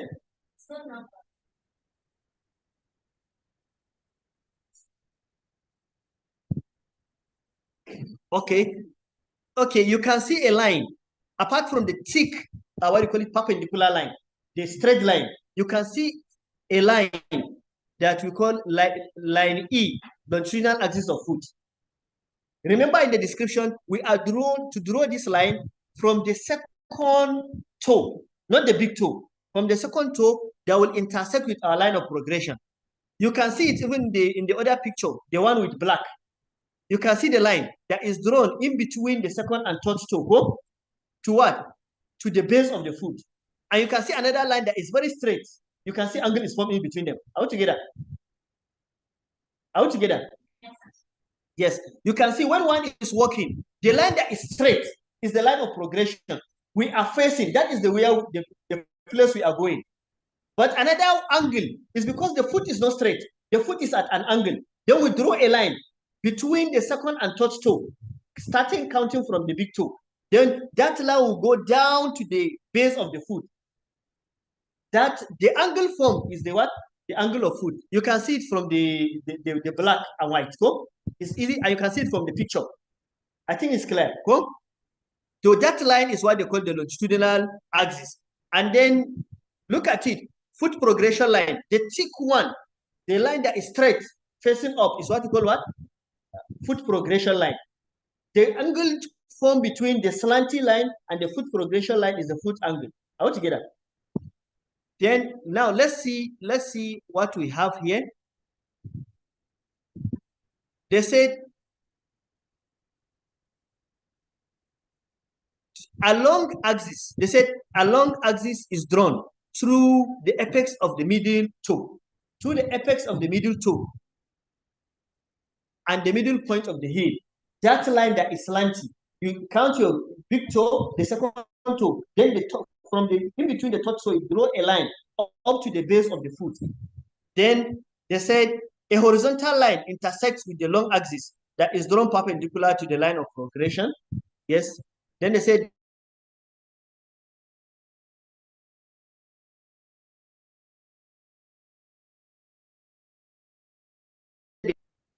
therefore, when we look at the horizontal line in the picture, you can see one fence line that is perpendicular to the vertical line. That is where we are going to put our protractor and get the foot angle. Then that is what do you call it? Spatial what do you call it? Gait parameters. For temporal gait parameters, we have already explained how to calculate them. It's just a matter of what? Using stopwatch to calculate them. Then we have the next, we are going to look at technology-driven approaches to gait characterization. Now, it is no more pen and paper. It has to do with computer interface. It has to do with photoelectric system. It has to do with video cameras. It has to do with using barography. It has to do with using electromyography. It has to do with a lot of things. All in one, they call what? Gait analysis. Or what do you call it? Computer-driven gait analysis. Okay, another name for it in the literature is IGA. IGA, instrumental gait analysis. You can call it instrumental gait analysis, 3D gait analysis, altogether, but that is the gold standard for gait assessment. There is no gait assessment that is better than this one. The only thing is that it has its limitation. It needs, it's expensive, not universally available. It requires training. It's very cumbersome. It generates a lot of hundreds of data.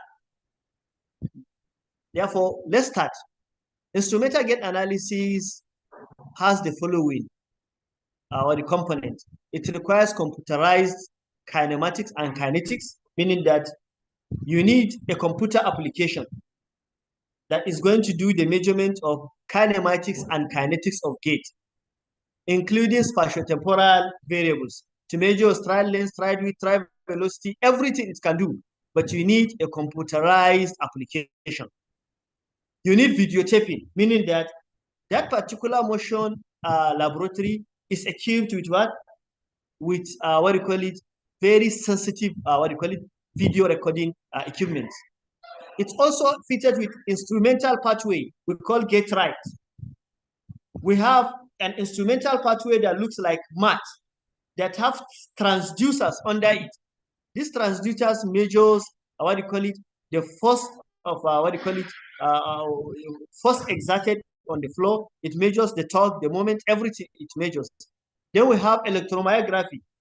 It measures muscle contraction, muscle weakness, the length of what do you call it, of muscle activity, abnormal muscle, what do you call it, the response, it does everything. And pedobarography. Pedobarography actually is very, very important, where you don't have the instrumental walkway. Like the first plate, one can use pedobarography. Most especially in children that have foot deformities. We want to know the area that exerts too much pressure on the leg. When the child is standing, when the child is walking, the area of the foot that exerts a lot of pressure, then we can now see what will happen.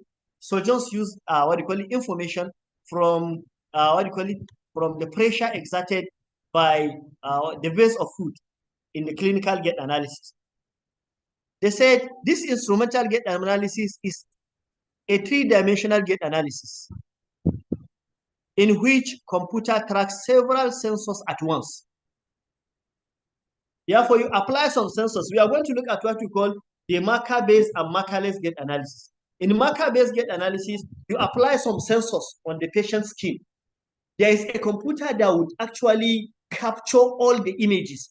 That would, meaning that those sensors on the body of the patient will now be communicating with the computer. That is what they mean. And then all these ones, even if they are 100, the computer will be able to synthesize all the information from them. That is what makes it what? 3D. It will take sagittal, coronal, what do you call it? What do you call it? Transverse, oblique, whatever you want to take. That is 3D. It can do it. Is it okay? Oh. Nice it is. Is it back?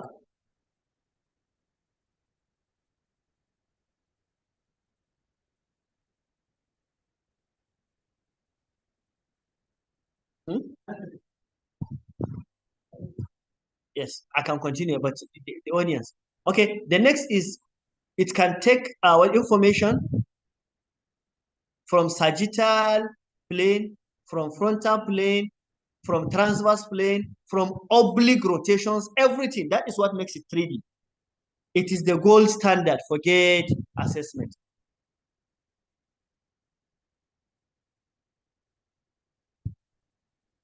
3D gait analysis provide comprehensive data on normal and pathological gait, which are useful in clinical practice and scientific purpose.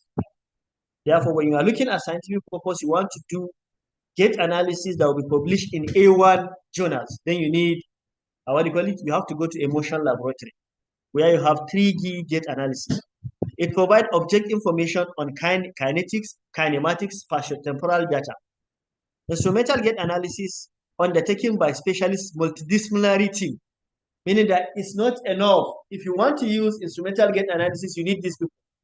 They said you need a physiotherapist because they are very good in instrumental gait analysis, the orthopedic surgeon, the biomedical engineer, the orthotist, and the technician, because there are some technicians that are trained to administer it. They said it's a team, meaning that the team will help to analyze the outcome. Therefore, procedure and setup for instrumental gait analysis. It is usually conducted in movement analysis lab, the one we call motion laboratories. One day we are hoping in Nigeria we're going to have motion laboratory. And they said the most basic component of the gait laboratory is high quality video camera. They said the simplest, that is the one that the simplest that you need is what? High quality video camera. But remember, the video camera must what? Must be communicating with what? The computer. It's not, this is different from our normal 2D video that you just put your video. The other one, it has to do with what? Videos that are communicating with what? A computerized based, what do you call it? Software. The laboratory needs to have long enough walkway to ensure that gait cycle is smooth and natural and not forced into artificial cadence or into cramped space. Therefore, it must have a very big space, like let's say 20 meters, 10, 15 meter walkways that individual will walk freely. And then remember we say it shouldn't be undulating. Yes, all these ones are important. The setup will consist of computerized kinetics and kinematics. We say it needs optoelectric markers. Yes, this one are the ones we call marker-based gait analysis. We see it, something put on the child's body. On this one, there are two types. We have the reflective and non-reflective ones. Then we need TV camera and video system, and then we need electromyography. At times we need pediobarography. Okay, modern cinema and video recordings devices that directly interface with your computer. Remember we said this one is not a video, but it interfaces what? With a computer. Yes, they said the video motion-based systems use one or more cameras that track markers that are attached to somebody, to subject's body. Their own aim is the what? They track markers. It's not just to take video. The video sensor is on the patient's body. What they are doing is what? They track the markers and they take information from the joint surface. The markers are either active or passive. Then what are these active or passive? They said active are infrared light emitting. Therefore, they emit light. And this light will be captured and analyzed by a software in the computer. The other one, they are what? Reflective. What they have is they have shiny surface. The active markers emit infrared. And the passive markers, they are like, can I say, like, what do you have that is shiny? Something like silver, something like what do you call it? Biofeedback, the one we have in the clinic. Like mirror. Yes, they are reflective and they can be captured by what? The computer sensors. They said the video camera keeps track of these coordinates. And actually, why do you call them coordinates? They are placed on specific joints and specific surfaces in the body. They act like coordinates in three-dimensional system. They said after placement of the markers, the participants completed 2 or more practice trials across the plate walkway. Now, remember, the walkway is not like our surface here. The walkway is what? It's a transducer-based walkway. We call them what? Force plate walkway. The walkway is just like mat, but the mat is what you call what? Transducer mat. It has something that records the what do you call it? the force exerted by the leg, the cadence, the speed, and everything is calculated. They said to ensure that participants were comfortable with the experimental procedure, meaning that you have to have 2-3 trials, the individual will get used to it, then before you start. Then after the protocol familiarization, at least 6 trials are required, asking the participants to walk at their self-selected velocities and barefoot. Therefore, if we are doing 3D Gait analysis, we need the markers, we need the video trackers, we need the computerized system software, we need the, what do you call it, the transducer walkway, and then we need the trial for somebody to be familiarized with it before we do the main research. Okay, you can see. Can we see the picture here? This is what we call the marker-based Gait analysis. You can see the markers, the optical marker placed on what specific points in the body. The child keeps walking, and then the walkway is not just ordinary walkway, it is what? A gait mat on it. Limitations of 3D Gait analysis. 3D Gait analysis generate considerable amount of data that sometimes results in difficult and complex interpretation. The sentence is not correct. It generates considerable amount of data that sometimes results to difficult and complex interpretation. Altogether, usually it generates data in forms of graphs. It generates data in forms of histogram. Generate data in forms of bar chart, bar graph. Yes, at times line graphs. That is the data it generates. It generates huge amount of data. They said this data is very complex and difficult to interpret. They said 3D Gait analysis is complex, expensive, difficult to interpret, and time consuming, and it is not generally available. If you want to do 3D Gait analysis here in Nigeria, I don't know whether we have one. It is impractical for routine use. You cannot be using it routinely in the clinic. Probably if they want to do multi-level surgery for a patient that require a lot of surgery in the hip, in the knee, therefore in the ankle, somebody with diplegia, jumping gait, and all these ones, multi-level surgery, he has to undergo 3D Gait analysis to analyze all the muscles, the torque, everything, and then to make informed decision. For this reason, some summary indexes were developed to propose and proposed to literature. What they did is, because it generates enormous amount of data and difficult to interpret, then researchers now look at a way. The data will be generated by 3D Gait analysis, but they now generate some software that will now give. Let me give you an example. Hope we are used to using Vital Index. Vital Index will measure ability to walk, ability to go to the toilet, come out of the toilet, walk some steps, come back. But the most important thing is they will tell you what is the overall score. The overall score between 0 and 100. If they say somebody score 80 over 100, they say, oh, it's functional. Meaning that what this one is saying is, when that thing generates enormous amount of data and it requires expertise for you to interpret, then they say now instrumental Gait analysis has become a problem. You need a lot of training, even the clinician, to interpret. Then they now come up with what you call, summary scores. The summary score are many. What they do is they summarize and give you score for whatever you want, from 0 to 100. If the score is 100, it's normal. If it is going down, 10 towards 0, it's telling you that the more it's coming down, the more you have Gait deviation in a particular way you want. Then they said, these indexes allow quantifying instantaneous degree of functional limitation during Gait. If you want overall summary, that is what they want. Because 3D Gait analysis generates enormous data, is complex.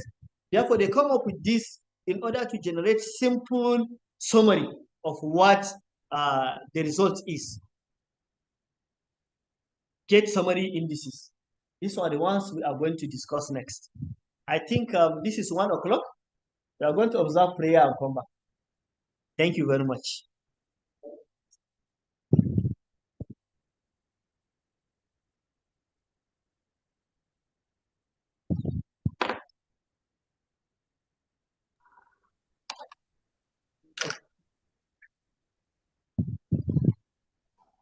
2 kai mutum ne yawa wannan saboda ai za su fita da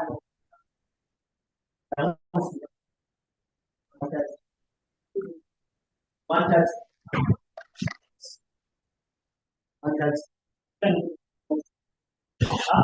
da haka dawo ai mun zo mu kare wannan ya mun gaba ko kuma ne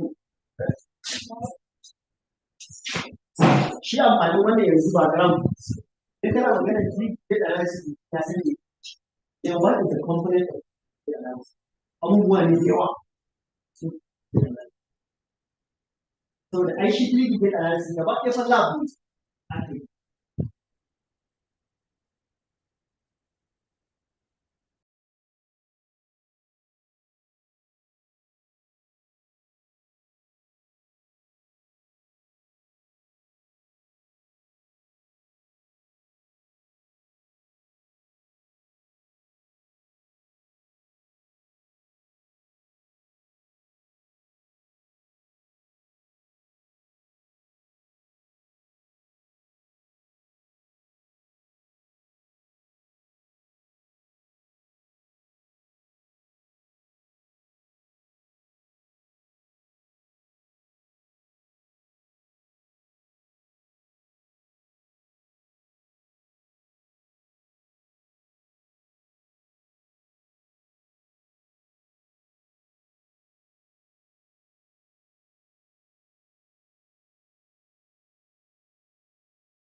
Okay, good afternoon all. Hope we are all back from the short break. Dr. Hafiz, is okay? Okay, I'm going to, okay, am I sharing?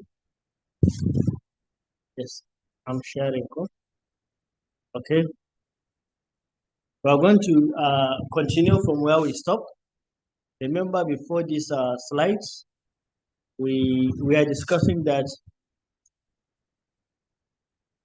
the 3D gait analysis or instrumental gait analysis used to generate enormous amount of data, that interpreting the data becomes very difficult and cumbersome, and it makes it not easy to be used routinely.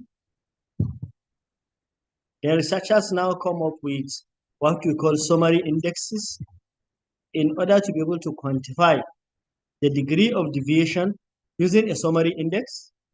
And I gave example, if you are using a questionnaire that has so many domains, you may end up saying, just like WHO quality of life questionnaire, somebody will ask you, Dana, what is the overall quality of what is the impression or your impression about overall quality of life of this patient? You say, no, it's above average.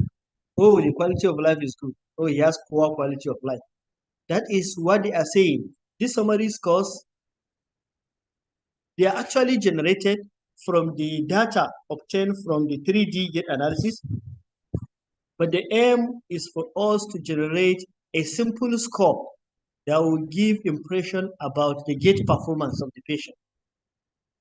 Therefore, these gait summary scores are gait variable score, Gillette gait index, hip flexor index, gait deviation index, and gait profile score.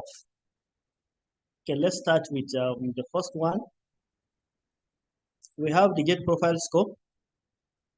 It provides a global, what do you call it? It quantifies globally the gait pattern or deviation of the patient with respect to normal range, meaning that they generate for all these variables, they generate what is normal and they kept. Remember, these variables are being generated using another software. But outside the manufacturers, this one is a gait, what do you call it, summary index that is created. When you fit into a software, some of them we have regression models that will fit into, and they will give a value that will give impression about the gait performance of the patient. Therefore, GPS is one of them. It globally quantifies the gait pattern and deviation of the patient with respect to a normal range. They can be deconstructed to provide gait variable score for 9 key relevant kinematic variables. These are the 9 key relevant kinematic variables in the hip, knee, 3 planes, ankle, knee in sagittal plane, foot progression, providing useful insight into variables that contribute to elevated gait profile score. Meaning that when somebody is having an elevated gait profile score, meaning that his gait is seriously deviated from the normal. They are going to look at 3 planes in the hips and the knee, that makes 6. Then the knee again and the ankle in sagittal plane, that makes 8, and foot progression. These are the 9 key relevant areas of the kinematic variables. They don't look at kinetic variables in gait profile score. They look at kinematic variables. They said GPS is a single index outcome measure that summarizes the overall quality of the patient kinematics. GPS generally is generally presented with 9 what you call it, gait variable score in a bar chart. Therefore, what is happening is when the scores are generated, it will be compared with what the normal range is based on the assessment of 9 kinematics variables. Then, meaning that when one is doing 3D gait analysis, after he must have generated so many data, one of the ways to be able to interpret the data is to use gait variable score to gauge how the patient is doing. Then another one is gait deviation index, GDI, gait deviation index. The gait deviation index is a multivariate measure of overall gait pathology based on 15 gait features derived from three-dimensional kinematic data. This also uses kinematic data. The gait deviation index includes 459 kinematic data points. 9 kinematic variables captured 51 times. What they mean is that, like the other one captures 9 kinematic variables, but these 9 kinematic variables will now be captured up to 51 times to give 400 and what do you call it, 59. Then they say these 459 data points are compressed and 15 parameters are retrieved to express the overall deviation in the gait compared to 15 corresponding parameters that are normal in the typical developing children.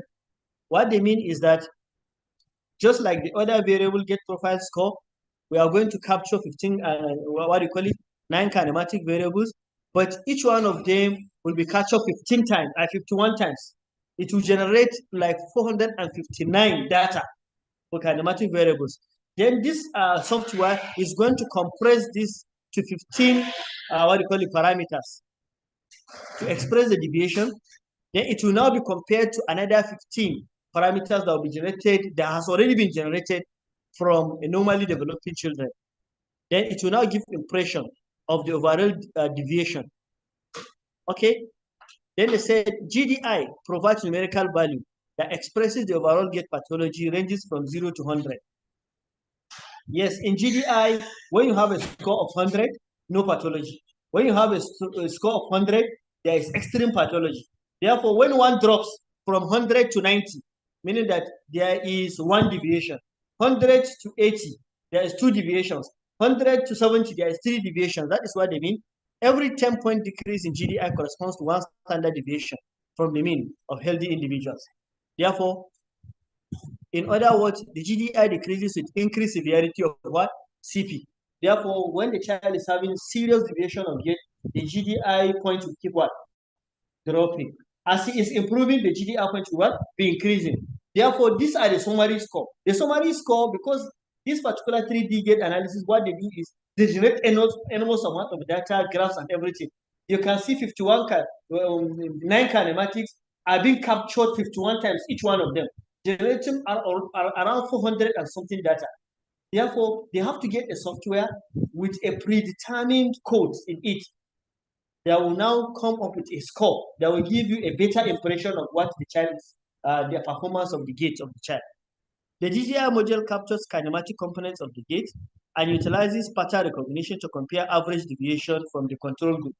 Meaning that what we need to know is that all these guys have also a normal data, that whenever it is the data from a gait pathology is being assessed, it will be compared such that they will know the degree of deviation. Then the first one to be generated is what we call the Gillette Gait Index, GGI, Gillette Gait Index, or what they call it normality index.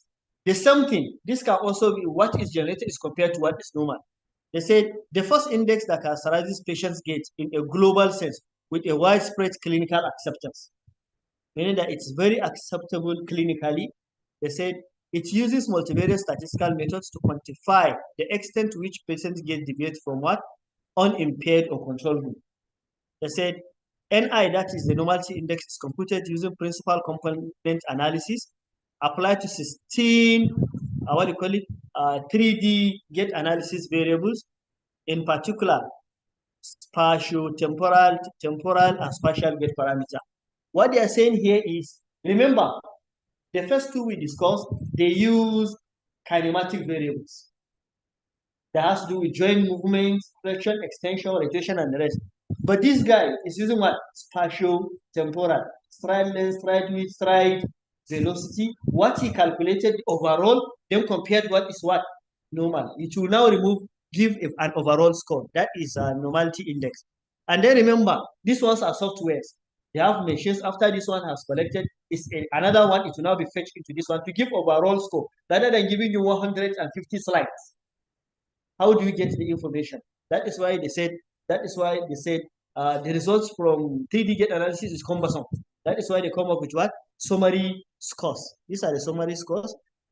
Okay, they said percentage stance phase, normalized velocity, cadence. You can see, stance phase, velocity, cadence. These are the ones they use. Therefore, they look at it kinematics, look at it pelvic teeth, range of pelvic teeth, mean hip flexion, mean hip, meaning that it uses both kinematic, what do you call it, and spatiotemporal what? Variables. GGI is calculated using discrete parameters incorporating 6 kinematic and temporal what? Variables. Then they say GGI measures subjects get deviation from what? Normal database. Therefore, there is a database that is meant for normal gait. Then the last one is hip flexor index. What is it? Actually, the entire assessment is on the hip joint. It's just one joint assessment. This one is an index of what? Hip performance only. They said it's a valid tool that is to identify clinical impression of change in hip function. Probably patients that have hip-related issues, they are the ones that would benefit from what? Hip flexor index. This one also, like the other one, like the normality index, whatever is derived, it will be fixed into another software, just like our SPSS. It is going to run an analysis using what we call principal component analysis. It will be applied to these 5 kinematic and kinetic variables. Then these are the 5 kinematic and kinetic variables: maximum pelvic tilt, pelvic range, maximum hip extension in stance, percentage of stance phase, in which extension and flexion occurs, timing of crossover, peak rate, and peak hip flexor power. Altogether, these ones are the ones that would use. They said the limitation is that it is what? 2 joint, what? 1 joint specific. Meaning that it's too limited to what? The 1 joint. Therefore, if you are not assessing hip, in general sense, you don't use what? Hip flexor index. Now we are done with the indices. Please, there are other indices, but I felt this one should be introduced. Therefore, when you do 3D gait analysis, and they gave a lot, meaning that these ones are more even friendly clinically. When I send a patient for 3D gait analysis and they send me enormous data, it's wahala. Then I'll ask them to summarize it using any of the 5 summary scores. They will summarize and now give me.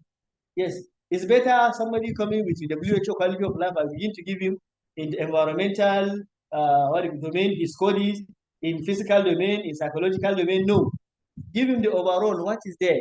Is he doing well? Yes, his quality of life is. That is all. That is what we want. That is the importance of the summary scores. Then we have marker-based and markerless gait analysis. Remember when we are discussing the 3D analysis, we said one of the components of it is the use of photoelectric emitters that will apply on the skin. Is that also? These ones are what you call marker-based gait analysis.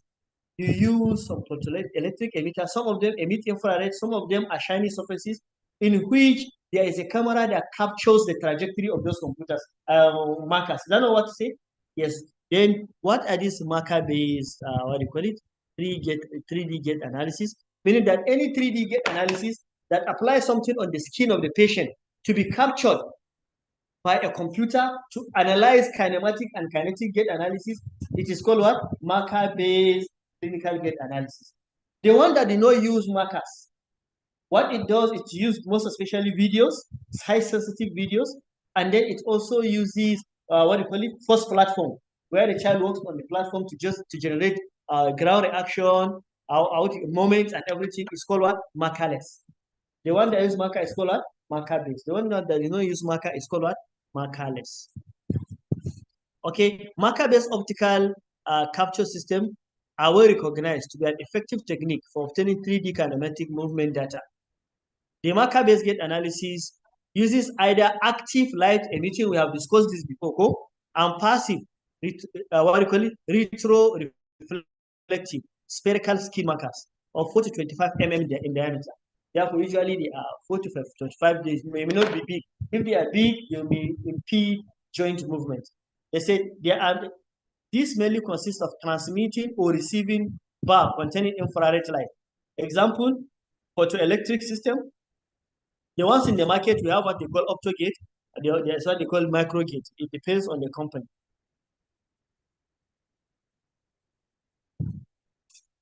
They said these markers are directly attached to either specific anatomical landmarks in the body. They said the system generally use near-infrared technology with minimum of 2 cameras necessary to identify the position and orientation of the marker. You now see the importance of the camera. In marker base, the camera are not to capture you.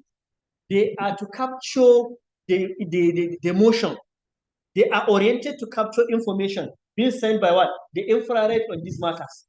Hear the sentence. They use near-infrared technology with minimum of 2 cameras necessary to identify the position and orientation of the marker.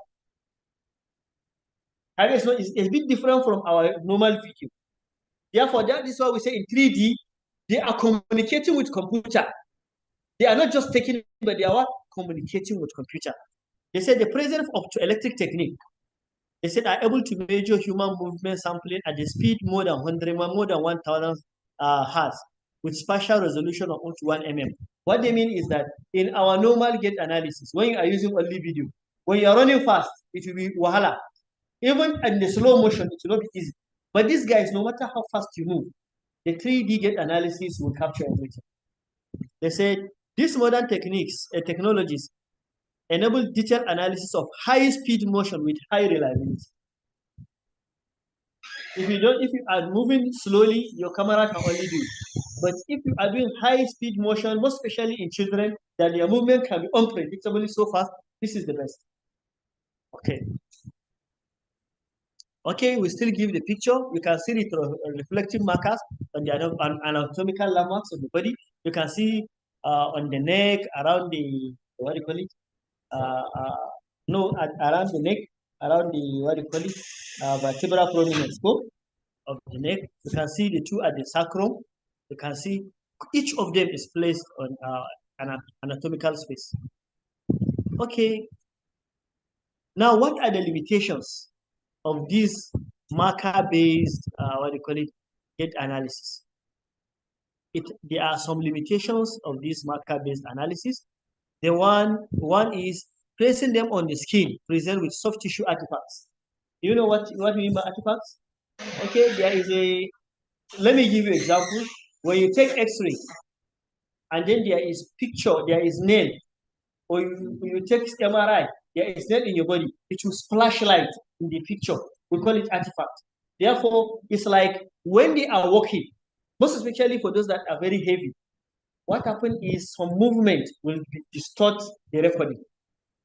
If you are skinny and your skin is tough, no wahala. But if one is so heavy that the skin is moving, yes, some movement is not the movement of the body, but the movement of what? The skin itself. These ones are the ones that will produce artifacts, some unnecessary motions.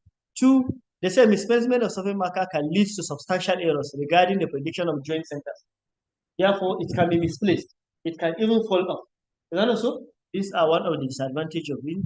Deviation of lateral knee marker position by as little as 1 cm from the original center can have considerable impact, especially on the joint angle, but also on joint moment and calculations. Meaning that these ones are calculating joint angle, joint memory.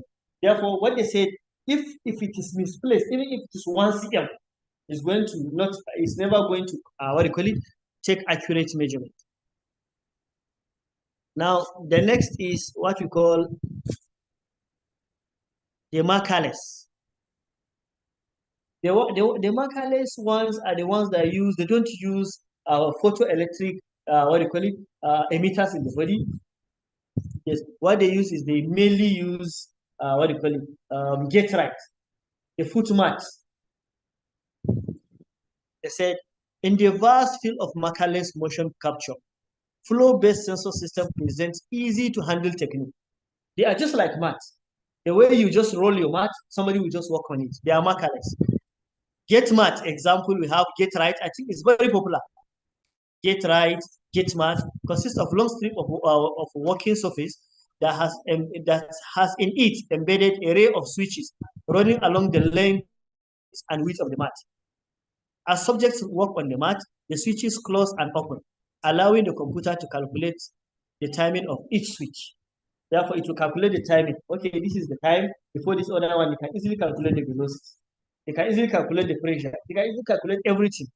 Then they say the temporal and spatial parameters of gates such as cadence, timing of single support, duration of stride length can be determined. They said this system have the advantages of being relatively low cost and are portable. Therefore, you can easily put it in the mat somewhere and you work with it. They are portable and they are less expensive. But the other one, the marker base, actually even getting the markers, getting the computers that would actually take information from them is going to be a bit expensive.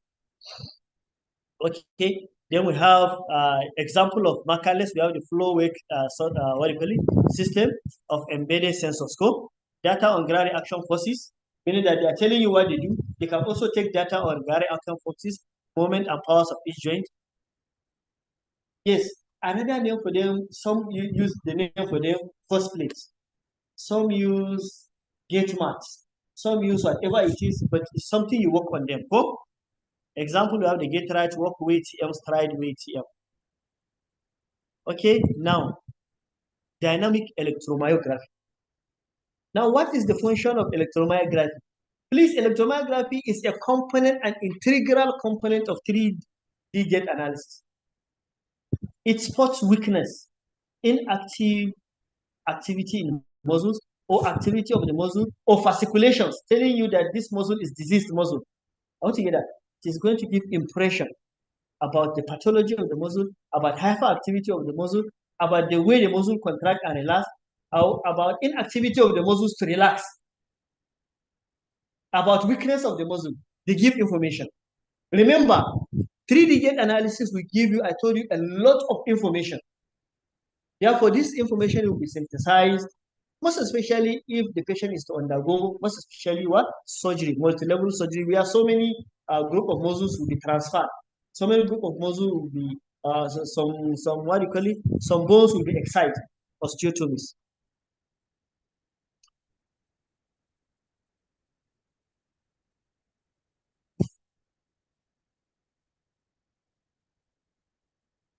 Say, EMG, have his come.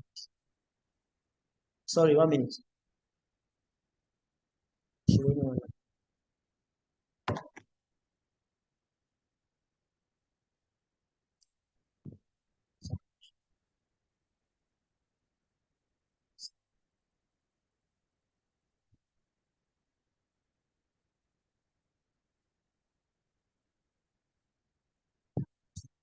Oh, wow.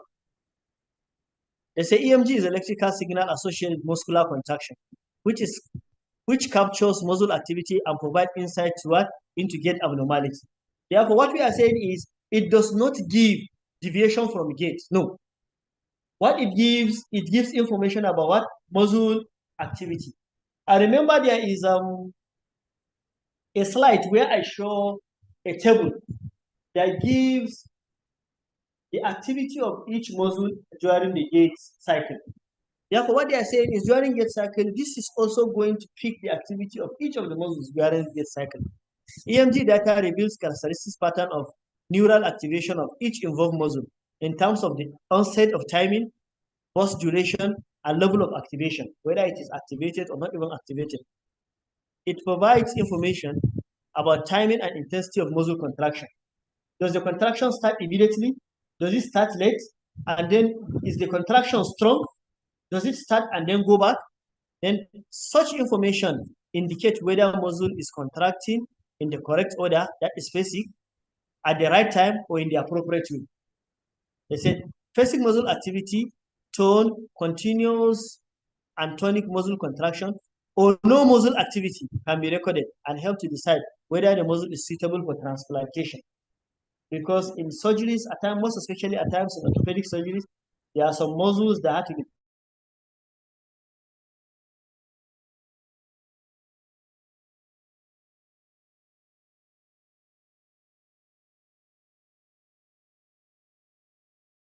these things.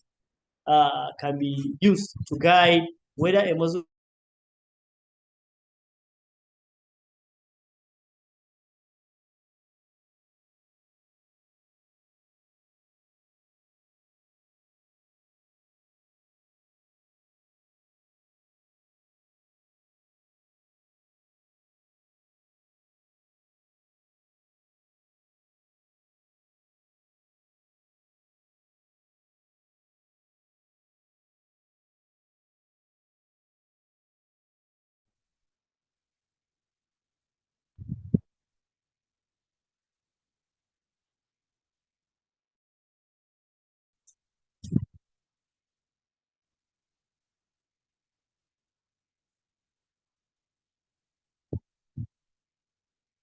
continue. Okay, they said electromyographic data can be collected using either indwelling or surface electrodes. Surface electrodes are similar to the electrodes that we use for tests, the ones we apply on surface of the skin. Then indwelling electrodes are wires that we apply directly into the belly of the muscles. The disadvantage of surface electrode is that they can easily get detached or movement can take place. Then disadvantage of this indwelling, what do you call it, is that it can lead to hemorrhage in the muscle. Therefore, they said indwelling electrodes are more definitive, meaning that they are more stable than surface electrodes in terms of sampling activity from a particular muscle and can cause intramuscular what? Bleeding. Typically, they said surface electrodes are used for large muscles or group of muscles, while indwelling electrodes are used for what? Small muscles, such as tibialis posterior, or for muscles in which they are too deep for reliable surface recording.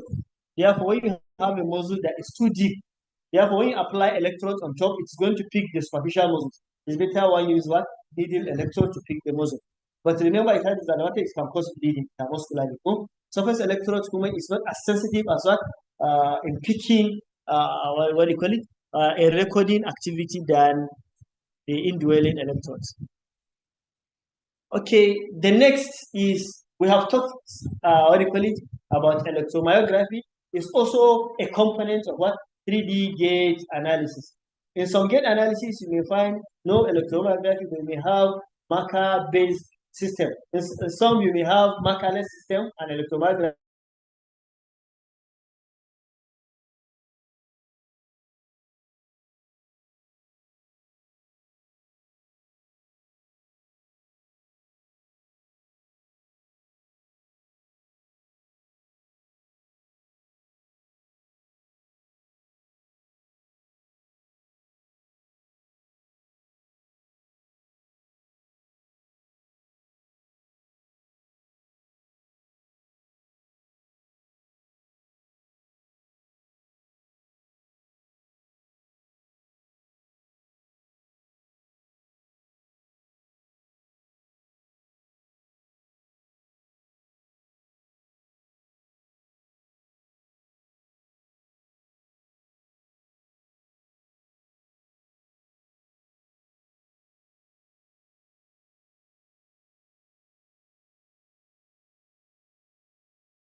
Inshallah, ya kan dawo.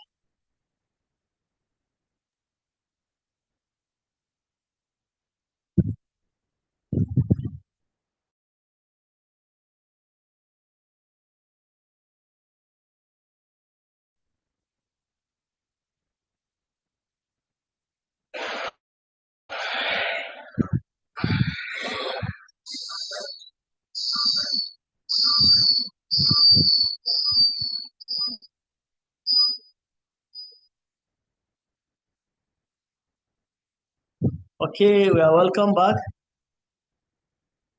We are going to continue with our lecture. We had a network issue. We're going to continue with pedobarography. Yes, in the absence of Macaulay's, what do you call it, gait analysis, where you will use gait right transducers, force plate, and we use pedobarography.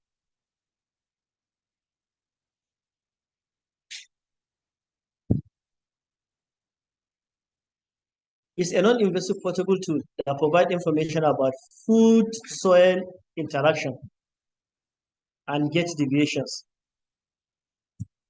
In essence, from the name, barography, meaning that from baro means it measures pressure, the amount of pressure that the foot or the ball of the foot exerted on the ground.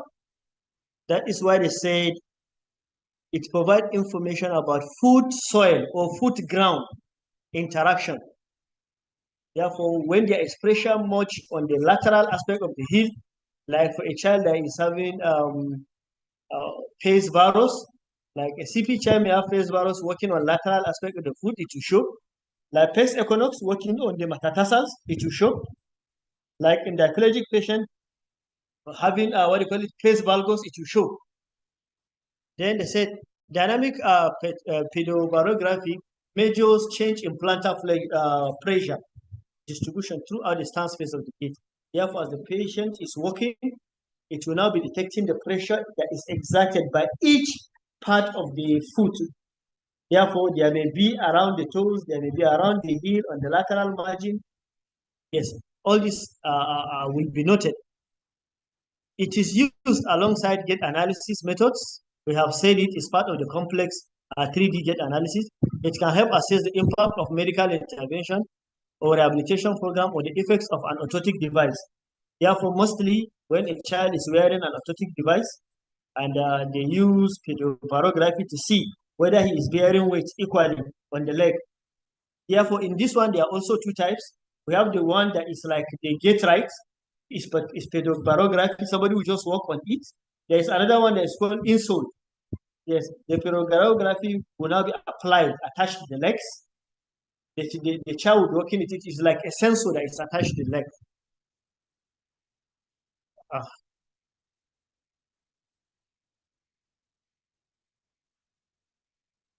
They said it provides detailed analysis of foot dynamics by measuring pressure distribution under the foot. This has been said. And is a kinetic, it provides kinetic measurement. Yes. Remember, there is difference between kinetics and kinematics. Kinetics has to do with force, the torque, the moment. Then kinematics has to do with what? Joint range of motion into flexion, extension, rotation, all these guys. So therefore, since this one, this particular pedobarography is measurement of pressure when the foot is in contact with the ground, then it's a measure of kinetic variable. One limitation of it is that it only measures pressure. But remember the other ones, they measure a lot of things, including power and the rest. They say stability in stance phase and positioning the foot at initial contact is assessed by measuring the distribution of what? Foot pressure. What they mean is that when one is in stance phase and they want to know whether he is stable, if the maps, because it is the pedobarography gives you a maps. If the maps shows that on the lateral aspect or on the heel aspect there is so much pressure compared to that, meaning that you are not stable. You are not exerting, or the child is not exerting weight equally on the leg. The pressure distribution is measured in Newton per centimeter square. We have what do you call it? We have forces in Newton, per centimeter square, contact time like percent rollover, etc. The maximum force, peak pressure, contact area, and contact time will be automatically calculated by the software. Therefore, when one is having what do you call it, pedobarography machine, it can measure the contact area, it can measure the peak pressure, where the pressure is much, it can measure the maximum force, what do you call it, and then it can also what do you call it, calculate everything automatically. There are two types of pedobarography measurements devices. We have what you call the platform. The one I told you about is like the Gait, right? The other one, the insole or the in-shoe. It will be attached to the sole of the leg or the inner part of the leg. Then they said platform system provide very detailed analysis of barefoot without external perturbation by shoes orthopedic insole. What they mean is just like Gait, right? But it's pedobarography. It measures only the pressure, the force you put, and everything. Then they saw the in-shoe device are placed in the subject shoe, and those evaluate pressure in the interface between the sole of the foot and the shoe. Therefore, now it's not ground. Since it is put inside shoe, it's like, you know, our cover shoe used to have something, a lace inside. No, something, what do you call it? Something that will put inside the shoe. A rubber like this. That is the way it will just be applied. Then you step on it. Then it will have some wires that will now be attached to the machine that is fixed to your body. Then it will give you the pressure, whether the child is exerting pressure on one side or the pressure is distributed. They say the insole system is the first choice for pedobarography, especially evaluation of orthotics and footwear design. Therefore, when an orthotic device is being manufactured and the physiotherapist looks at the orthotic devices as if the child is not bearing weight very well, if we use pedobarography, it will tell us the side where the pressure is much, such that somebody who fabricates the orthotic device can actually make adjustment. Okay, look at the example of pedobarography. You can see the insole one. You can see it as if it's a flat something under. The child will now put the legs inside the shoe. And this pedography, you can see there is wire attached to it, and then you have it. The machine is attached to the body just like TENS. Then it can automatically measure all the pressure, everything that is applied on the ball of the foot. Okay, that is pedobarography. You can see at the top here, you can see around the waist, you can see in the machine. You can see the wires coming down around the thighs, coming down to attach to this one. That is the insole. Then this is how pedobarography gives the results. This is the result of pedobarography. Where you have black, like this one, meaning that there is less pressure. Look at this, where there is 4, less pressure. Where there is 10, less pressure. The maximum pressure is around what? 30. Look at it. Where there is pink, look at it. It's around the big toe, the middle of the big toe, and the ball of the foot. Go. That is it. Then you have, therefore, that is the distribution of the of what? The pressure here. This is another machine again. Look at it. This is pedobarography, but this machine did not give what do you call it, a key. What it does is give the pressure directly in the sole. Look at the pressure. You can have the pressure. You can see on the inside there is a pressure of 95, 85. There is a pressure of 80, 95. There is a pressure of 102. There is a pressure of 100 around the what do you call it, the heel area. Therefore, this is an example of pedobarography. It will tell somebody where the pressures are much. Therefore, here, this sample, the other sample you can see here, the one below, the above, it gives the values here, and also there are values inside. This one did not give key, but you can see the values inside. This is pedobarography. Okay, now the last one. These ones are other observational gait measures in pediatrics. Yes, remember the only observational we have, there are 2 we discussed. The observational where you only watch and you inspect the child's walking pattern. And the other one we call it 2D, where you use your camera, your phone. You can even use your phone to catch only in 2 planes, either in sagittal or what? in coronal, but you can never take oblique or what do you call it, transverse. Then here there are other observational gait measures. Some of them they use questionnaires. Some of them they use what do you call it, the same cameras. Example, the first one is physician rating scale. Physician rating scale, that is the first one. These ones are observational. We have not talked about any scale, any questionnaire until now. We are talking about physician rating scale. Was created by Coleman in 1993 to determine the gait of children in the sagittal plane. Then they said physician rating scale has 6 parameters, and then it is defined into categories based on degree of range of hip and knee movements. The score can be range from 1, 2, 3, or 4, and is measured in both stance and swing phase. It also includes initial foot contact, stance, what do you call it, phase foot contact, and the timing of the heel rise in its structure. Okay, now the instruction is they say we should use sagittal video recording. Then we should use sagittal video recording. All the children that have abnormality leg are asked to walk with or without walking aids. The video of the movement is taken and analyzed. 2 or 3 raters score the video recording independently. Meaning that if you are using physician rating scale, you are also likely to use video. You take the movement in what? Sagittal plane. Therefore, as the child moves, you record, you can have 2 people to record. You now give the video 2 or 3 people to analyze the video independently. You want to see whether there will be, what do you call it, deviation. Okay, look at the rating scale. You can see the rating of 0 when they said none. Like for example, crouch gait. We discussed crouch gait in the last lecture, but when there is crouch gait, when there is no crouch gait, you give what do you call it, score of 3. When there is mild crouch gait, they are saying less than 5% hip and knee and ankle flexion, you give 2. Moderate, you give 1. When there is severe crouch gait, you give 0. Then we come to the knee, general recurvatum, hyperextension of the knee. Then we have foot contact. Remember we talk about maturation of gait. Usually when children are growing, they don't have heel strike.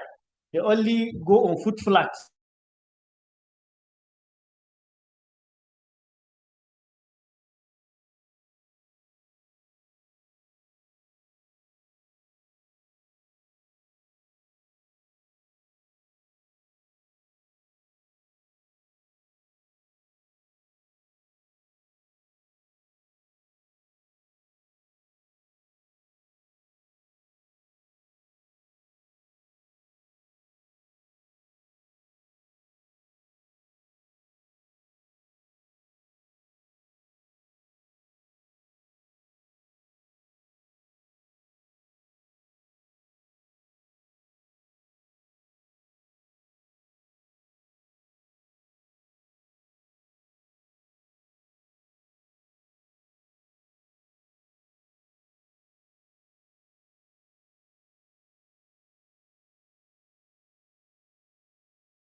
Is it ready? Okay. We are back. The network has settled a little bit. They said it consists of 17 parameters and evaluates gates in 3 different planes. And we said the recording is monitored in slow motion video technology. You can use anything that measures slow motion. Then they said recordings are made using 3-point ordinal scale.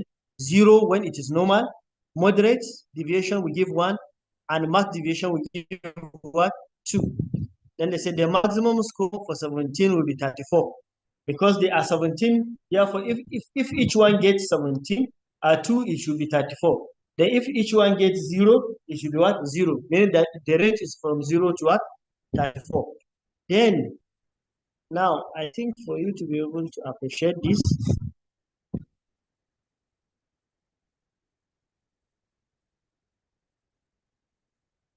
okay, observe. We have, the first one, we have foot. Then we have hip. We have pelvis. We have the trunk. Each one has some question. We have the left foot. We have the knee, the hip, the pelvis, the trunk. These are the areas they said we should look at. Then look at the questions. You have 1, 2, 3, 4. Foot clearance, initial contact, heel lift, maximum dorsiflexion. We have terminal swing. Each of them, you look at it up to what? 17. Number 17 is what? Maximum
Okay, we are back.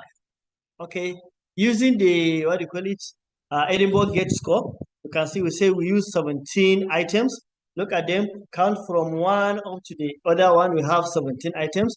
And then each item will be scored either 2, 1, 0, 1, 2. But the maximum score is 2. Therefore, the minimum score is 0. And then the lower the score, the better the what? The gait. The higher the score, the more the gait deviate.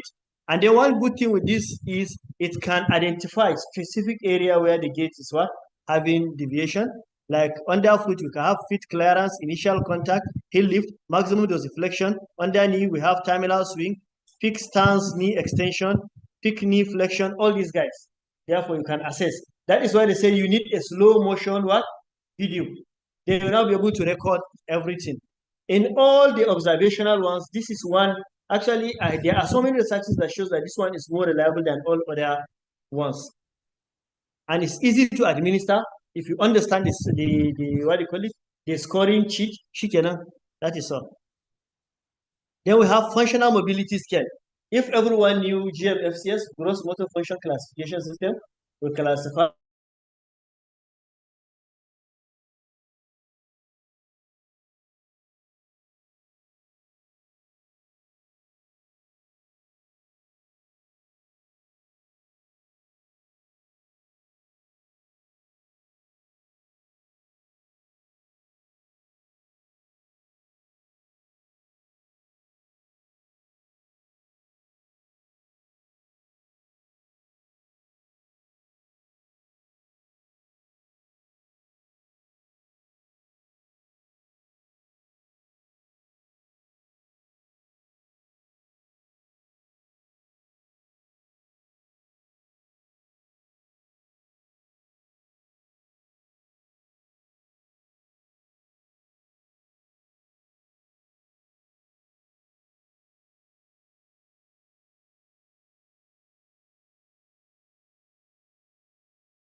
Okay, are we back?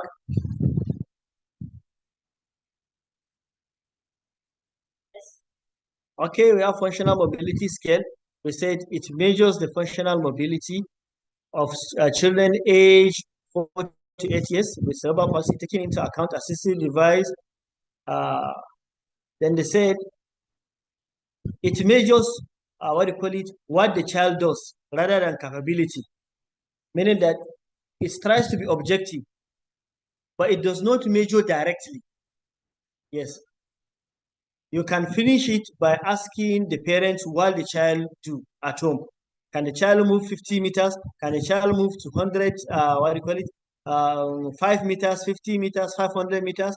Can he go for shopping with the mother? Can all these stuff is what you ask, not that you have to rate the child physically. Therefore, this is not a gait assessment scale actually. Edinburgh Gait assessment scale assesses gait, but this one assesses most especially mobility. Then we have the assessment, we have recording, we have the rating of 1 to 6. 6 is the highest function. We have level 1, level 2, level 3, level 4, level 5, and level 6. Therefore, the rating is based on assistive devices used, is based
okay. Are we back?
Okay, are we back?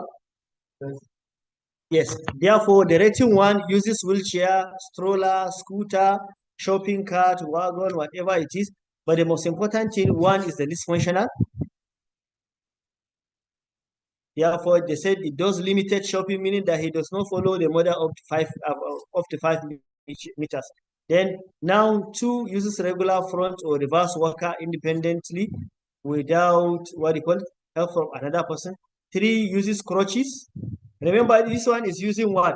A walker. Therefore, he has to use something that has four what do you call it, 4 limb support.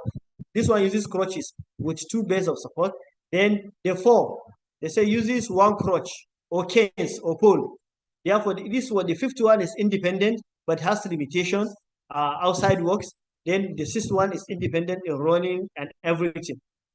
Therefore, that is the functional mobility scale. It assesses mobility. The last one here is the Gillette Functional Assessment Questionnaire. The functional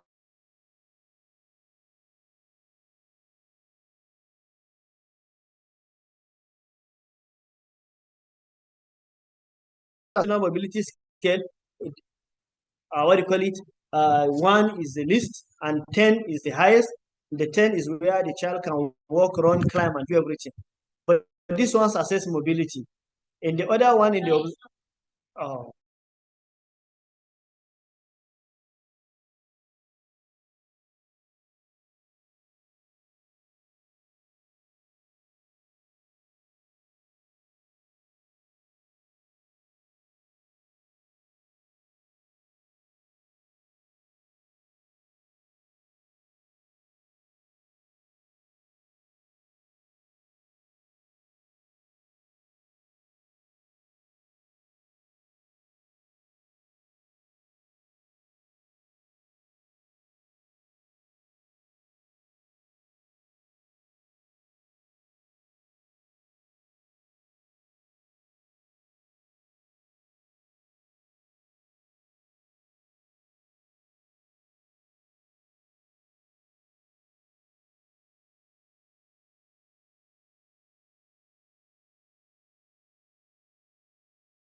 okay.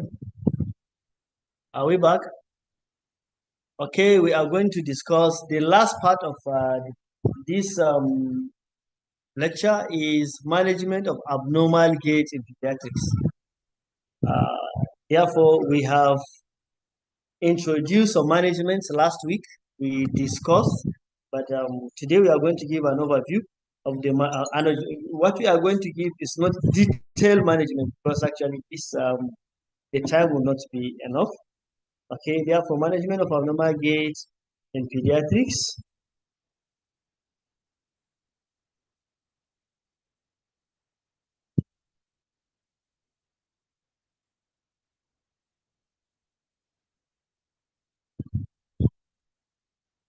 Okay, the principles of management. There are so many principles of management, depends on the school of thought, but we are going to summarize some principles of management. The management principle for addressing gait disorder, clinch on spasticity reduction, because some of these children have neurological disorder and spasticity. Correction of contractures, if they are, it has to be corrected. Preservation of power generators. What are these power generators? Then correction of deformities. If there are deformities, then correction of liver arm dysfunction. Liver arm here, they are talking about the bones that hold the muscles.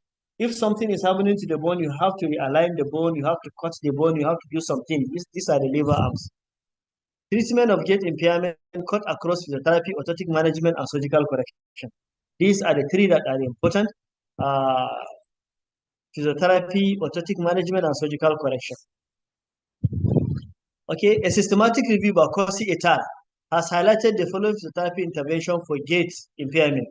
What they did was they gathered all the papers that have been produced and that concerns what you call it, gait impairment, and they come up that the following are physiotherapy interventions that are usually prescribed for children with gait impairment.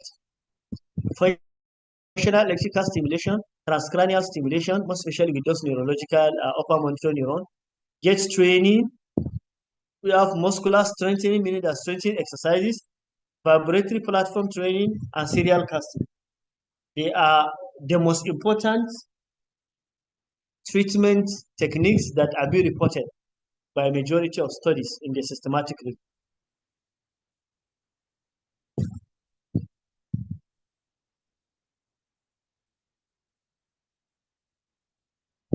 Okay, they say currently there are no biological therapies to correct brain lesion. Therefore, when lesion occur, like cerebral palsy, like head injury, you can never say this is the treatment that I'm going to give, like drug that I'm going to give to correct all abnormalities. Therefore, the management of gait in children with motor disabilities focus on the following. We have primary consequences of the brain itself, lesion. Probably there is spasticity. We are still going back to the first principle. Spasticity is there, management. Muscle weakness is there. That is why we talk about power generators. If you want to run, you want to catch somebody, who gives you the power? Is the muscle. Therefore, if there is muscle weakness, there is something. Then loss of selective control. It usually happens. Somebody want to put what do you call it, foot in the mouth, but he has to raise all the shoulder because he cannot selectively bend the elbow joint. Loss of selective control. The same thing with what do you call it, equinox gait. There is loss of selective dorsiflexion. Most of these guys. Secondary, muscle contractures are range of motion limitations. Therefore, when somebody have contractures, limitation range of motion is secondary because the neurological impairment and weakness may be primary. This one may occur as a result of poor management. Then we may have bony deformities. So, and then remember in our first lecture, we talked about genu-valgum, genu-varus, all these ones are bony deformities. If principle of management takes care of them, gait is also going to be, what do you call it, improved. Then management principle continue. They say treatment of gait deviations in cerebral palsy can be divided into two main categories. We have tendon lengthening. Remember in our principle there, we talk about serial casting is part of it. Is that also? Therefore, if you want to lengthen tendon that has been contracted, you do stretching, you do serial casting. Tendon transfer. Remember we said we do dynamic electromyography in order to see the visibility of transferring some tendons to do another work. Changing rectus femoris into knee flexor. We now transfer it to become a knee flexor. We have botulinum toxin plus intensive physiotherapy. Therefore, there are some managements, what do you call it, protocol that involves giving botulinum toxin A injection that will make the severely spastic muscle weak, then followed by intensive physiotherapy to gain, what do you call it, to gain, what do you call it, strength again. Then we have increased useful forces. Then what are these forces that are very useful? The first one is strengthen the weak muscles. Therefore, when they say somebody is having foot drop and there is weakness in those flexors muscles, therefore, one important thing is to strengthen the weak muscle. Two, orthosis devices. They said limit the movement of a joint to apply a force in a particular direction. That is what is happening. Somebody who is having, what do you call it, foot drop, you give him an anti-foot drop device. Therefore, it will limit the movement towards what? Dorsiflexion, rather than the child going into what? Plantar flexion. That is it. Then they now talk about osteotomies, corrective bony malalignment. Therefore, if there is bone malalignment, definitely there is need for the surgeon to cut one bone to join one end of the bone so as to correct what? Deformities. If these ones are done, definitely there will be improvement in gait. Now, there is something we call single multi-level surgery. These ones are what we call, we have a name, we gave it birthday syndrome. In Western countries, what is to happen is, it is very common that every year a child will undergo surgery. That is why they call it birthday syndrome. This year, he has undergone surgery to release contracture. Another year is the issue of hip. Another year is the issue of cancer, most especially for children with severe sickness. And they call that one birthday syndrome. What is happening is that it's as if like every year, there is something that will be done on the same birthday. Because birthday comes once in a year. They do surgery almost once in a year. Then they now say, no, the children are suffering. The children, their developmental milestone is being affected by frequent surgeries.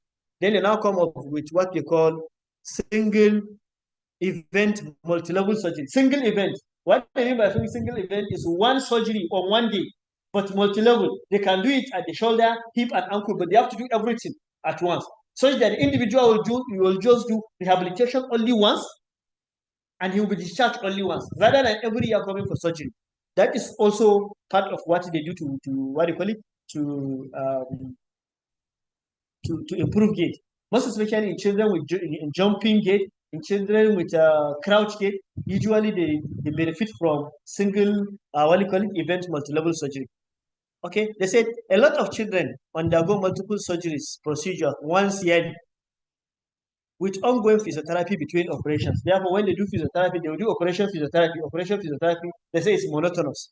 They say currently, the approach is to combine many procedures as possible into single operation session, known as single event multi-level surgery.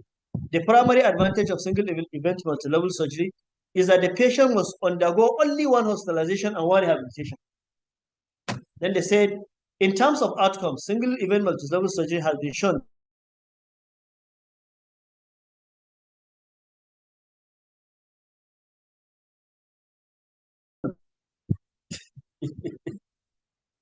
to anyone of my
Okay, are we together? Okay, are we back? Okay, we are discussing single event multi-level surgery, and we said in terms of outcome, the single event multi-level surgery has been shown to improve knee ankle kinematics related to liver arm dysfunction. So there is evidence that single event multi-level surgery leads to improvement of what? Gait parameters.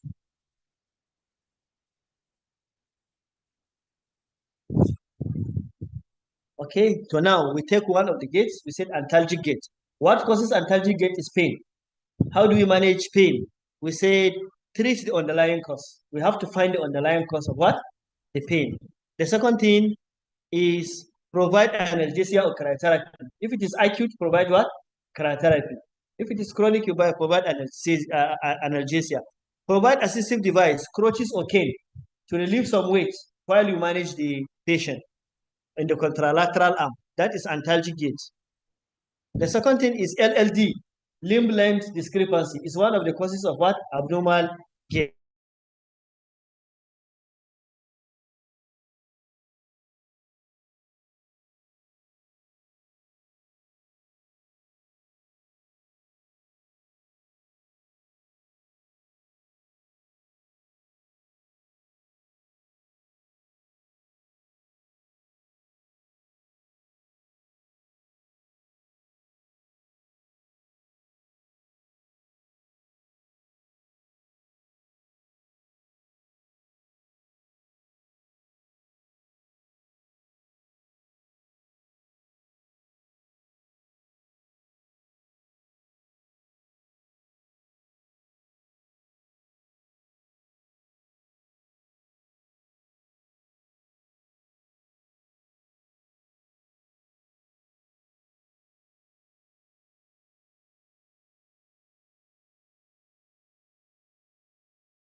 Okay, we are continuing with the lecture. The network has stabilized a little bit.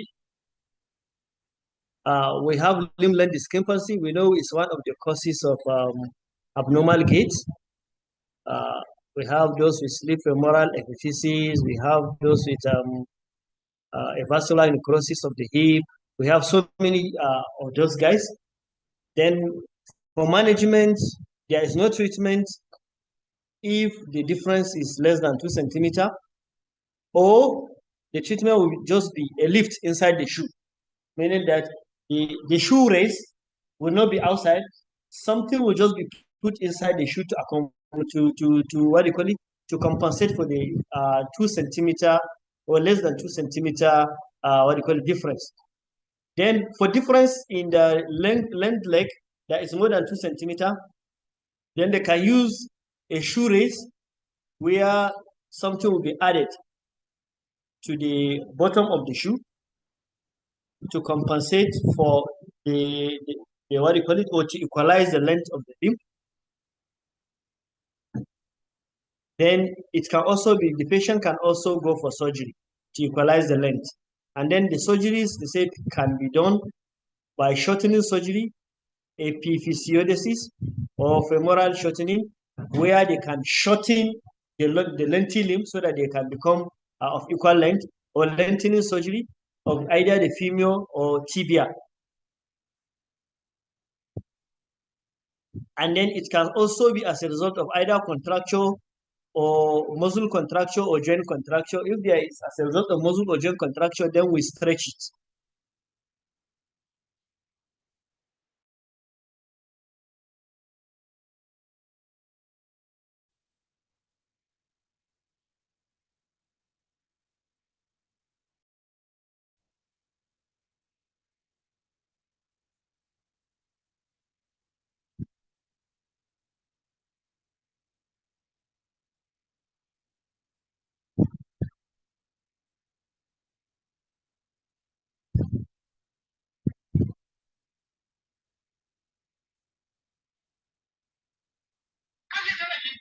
Kai yanzu baba sun kwanta da hatta kai rikicewan naka har ya kai ka zo gaba na ka ce ka baka sadaka. To bari in gaya maka ni ma inda ka gani na idan ka bani karɓa zan. Amin yaran.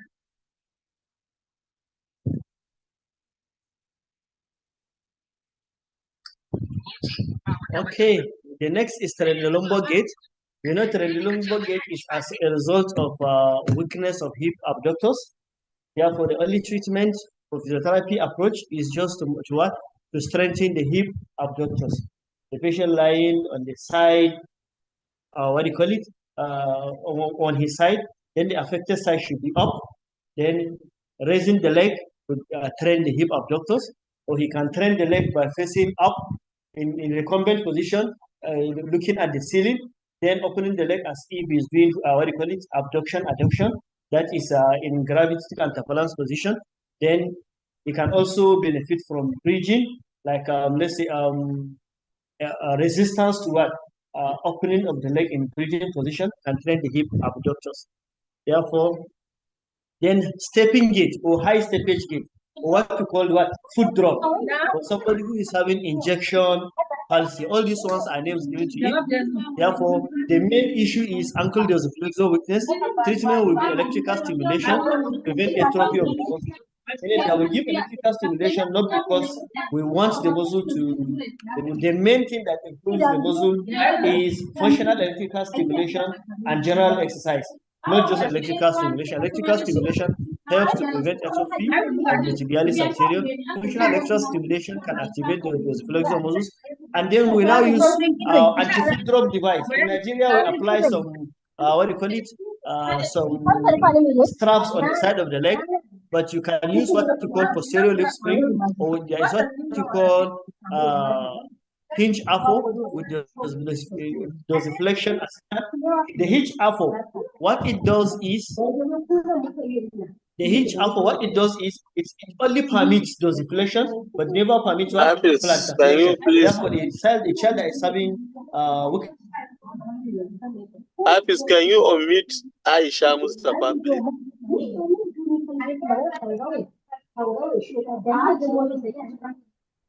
So can you mute her, please? Aisha Mustafa.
Ya sake makalewa ko?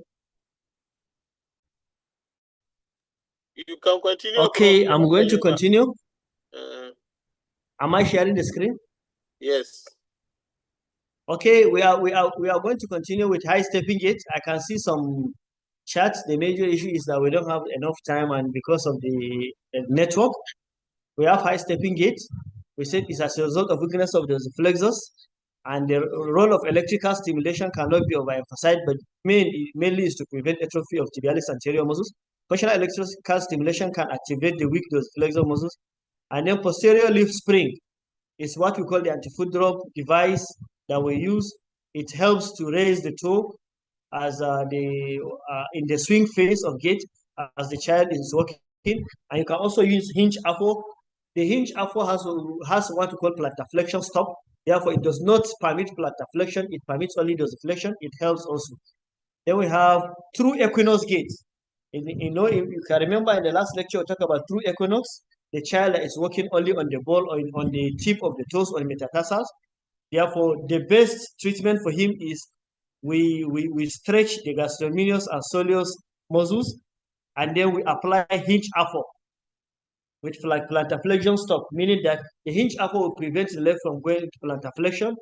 Therefore, he will be walking normally. Then serial casting can also lengthen the triceps rate. Chemoneurolysis of gastrocnemius and soleus muscle.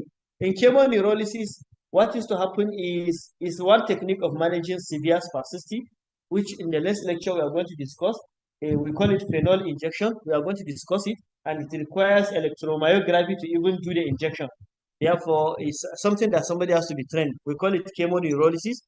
Then we have surgical treatment of tendo Achilles lengthening. You can do that. Then the next is a jump gait. This is one of the candidates for single event multi-level surgery. The hip contracted, the hip, the knee, and the what? ankle, just like the crouch gait. Hinge afo can also what do you call it, work, because one thing with the hinge afo, it permits dorsiflexion, but you know what, plantar flexion.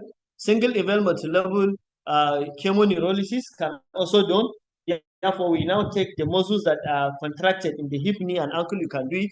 Single event multi-level surgery can also be applicable. Selective dorsal rhizotomy, and then we are going to discuss all these selective dorsal rhizotomy, multiple, what do you call it, chemoneurolysis in the next lecture.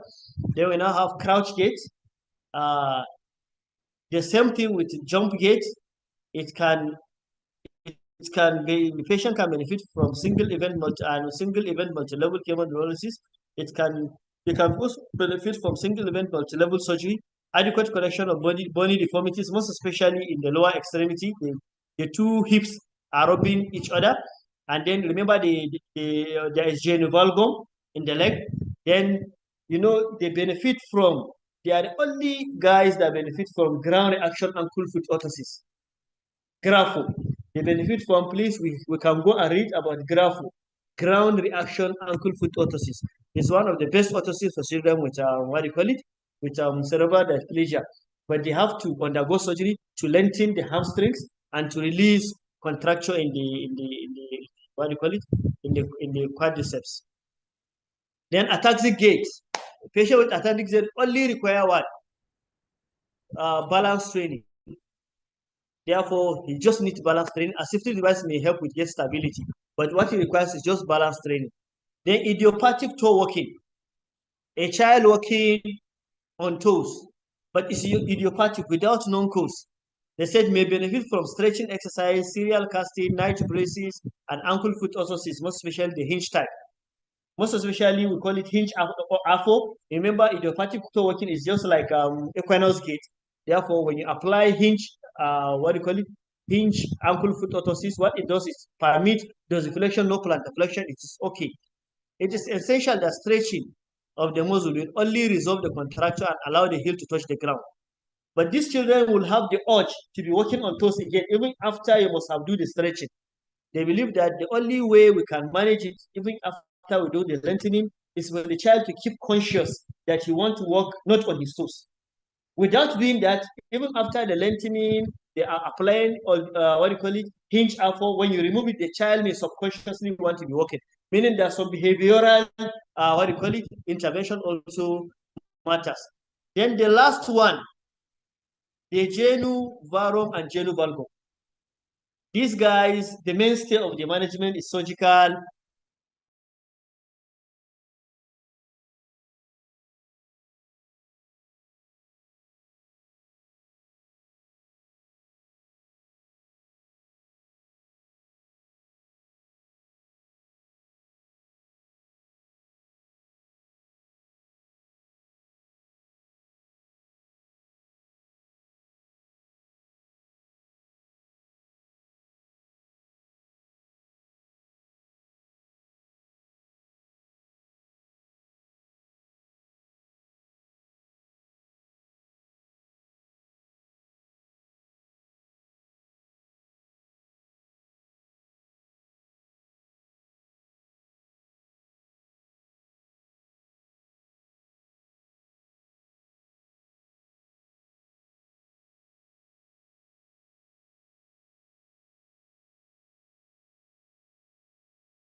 Okay, hope we are back now.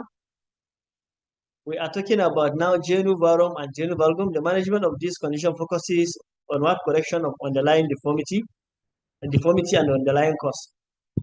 Therefore, what is the underlying cause? They said brace is never used, rarely used. Yes, hardly will you see somebody who is having genu-varum or wearing any brace. Is that so? His braces are rarely used. But what is the underlying cause? Is it rickets? Somebody does not have vitamin C deficiency, then he needs what? Nutritional what? Support and supplement. That is what is required, most especially in children. Remember, we say some genu-varum and genu-valgum can correct themselves when the child is what? Growing. They said surgical intervention is reserved for those with persistent significant deformity. Therefore, they need hemiepiciodesis or osteotomy for correction of the, what do you call it, varum or vagal deformity. Physiotherapy for individual, remember last week we talked about somebody who is having weight, a grown-up person, is a growing person who is having weight and having genu-valgum, and we said non-weight bearing strengthening exercise, cycling, bicycle, quadriceps, bench exercise that are non-weight bearing are very important. Weight reduction is part of it, and nutritional support is part of it for the cause of genu-valgum. Therefore, in conclusion, we said gait parameters have been discussed, different types of gait analysis methods have been highlighted, management approaches to gait deviations are deliberated upon. I wish to thank you for having time with me, for listening, for having time to listen, comments and contributions now.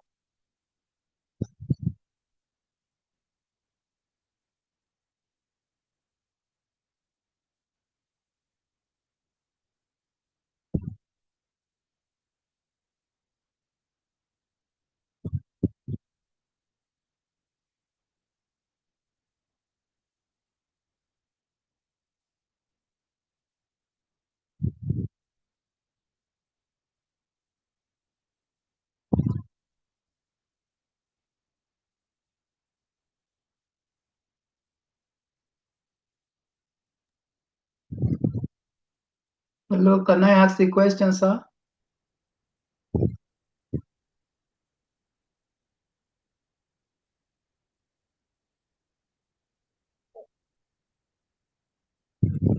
Okay.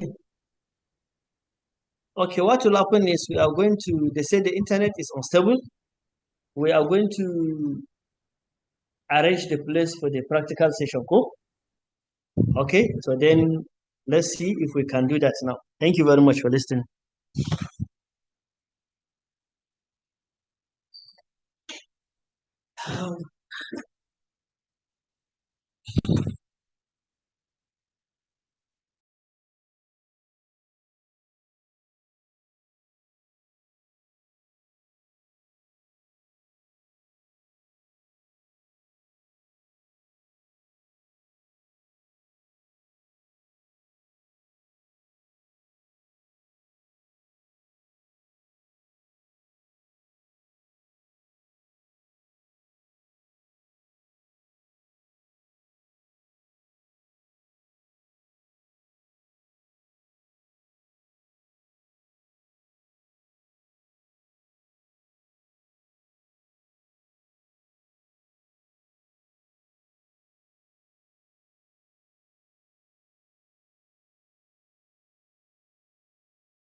Okay, this is for the practical session. We have a subject who is sitting, and then remember we said we are going to do a flying start. Therefore, we are going to do 1 or 2 trials for the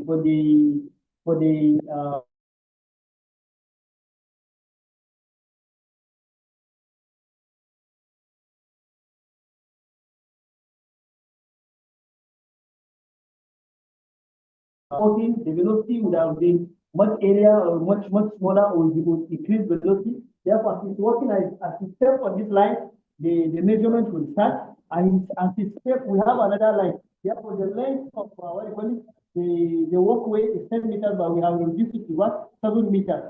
So we can get what you call it, the distance to do the flying start. Therefore, we want him to acclimatize. You can see we have our chair here, we have our subject, and we have our walkway here. We have not applied the powder to the floor first, because we want to start what do you call it, the 1 or 2 trials, major cadence and major what do you call it, major measure the walking speed. Then I'm going to get somebody who is going to measure the cadence for me. Yes, therefore, as he takes, he counts all the steps to take to the last place. The person that is going to measure the cadence, the subject, step on this, he will start counting the cadence. He will start counting the cadence. Yes, when he reaches at the last, what do you call it, mark, then that is when the counting of cadence is going to stop.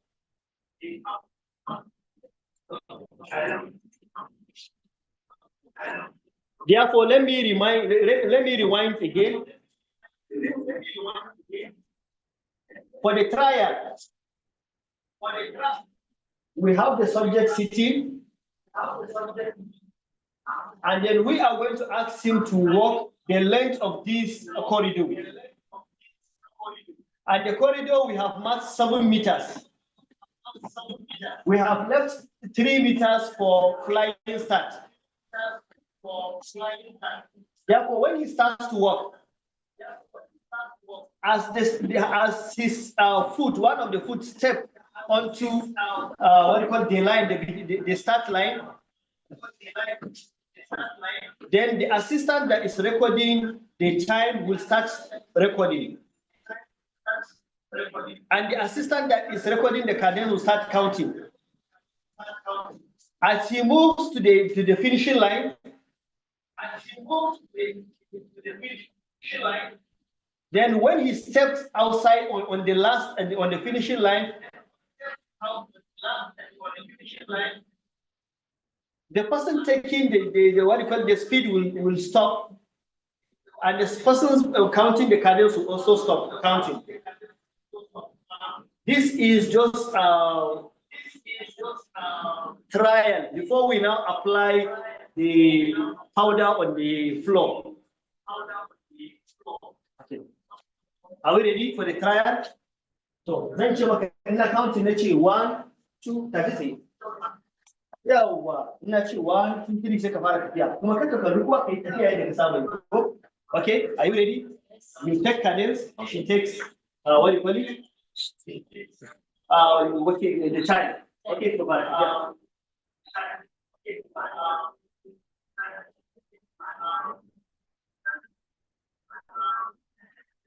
Okay, so now. Okay. Shall I record it then? Yes, 7. And how many? 5 seconds. Okay, it's 5 seconds. Okay, we are waiting. We can only 5 seconds. 5. So 5 seconds. This is the first trial. To tashi mu gani? Za mu saka, za mu zuba me sunan shi? Okay, we have done the first trial. The seconds, the total number of the time spent is what? 5 seconds. So to cover 544 seconds, to cover 5.44 seconds, to cover the distance of 7 meters. So then the cadence is what? 13 steps in 5 seconds. So 13 steps in 5 seconds. This is the first trial. Then we are going to do another trial. Okay. Zach, can you that? Okay. Yes. So zauna. In ka tashi na ce 1 2 3 sai ka sake tafiya kamar yadda kake. Kar kai sauri kai tafiya da ka saba ko kamar yadda kai dazu. Ka tashi mu gani. So 1 2 3.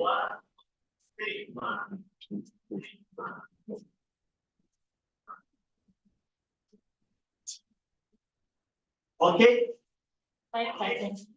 Okay, 5:13. The second trial is what? 5.13. That is 5 minutes. 5. Okay, 5.13 seconds. Then 13 steps. Therefore, we are done with this. So, we are done with the cadence, and we are done with what? We are done with the speed. Then the next thing is what?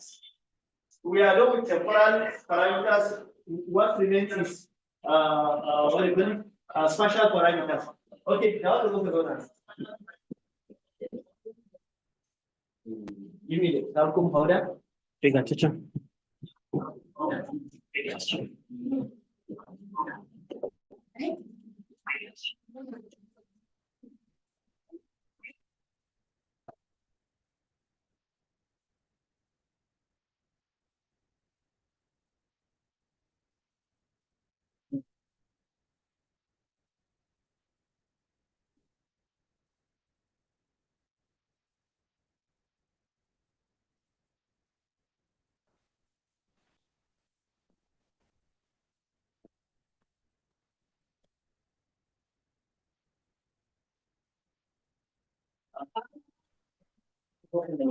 Okay.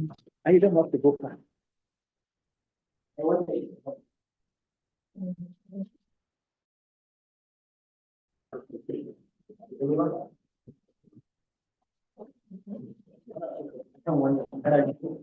Now we are done with the measurement of spatial and temporal parameters. Please,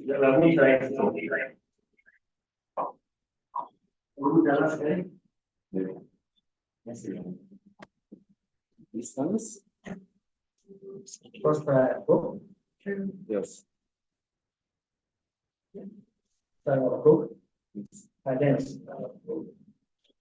Cadence is called what? 13 steps. Time. 0.5. 5.44 seconds. Go. Okay. Speed. Is equal to our time. 7 meters. Time is equal to 5.44 seconds. The second trial, go. Yes. Second trial. Yes. Is equal to 13 steps. So then time 5.13. Then we now have speed is equal to 7 meters divided by the speed is 5 point what? No, 5.13 go. Yes. 1 seconds. Go. Okay. Yeah. Okay.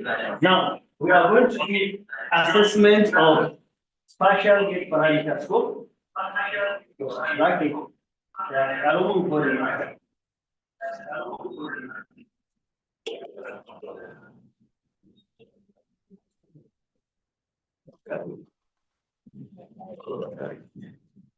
Idan ka zo da ɗan mace cikin bangon nan kana ji ko na san abubuwan ka biyu su kan okay okay ready to we are now going to do our assessment of the temporal gait parameters. The subject is going to work on a talcum powder.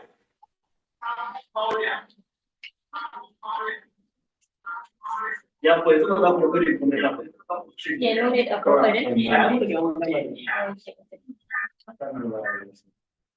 Okay, ahí está. Okay, let's see.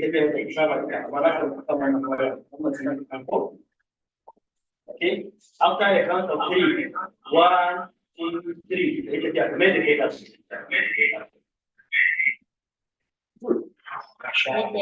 Okay, can you show the marks?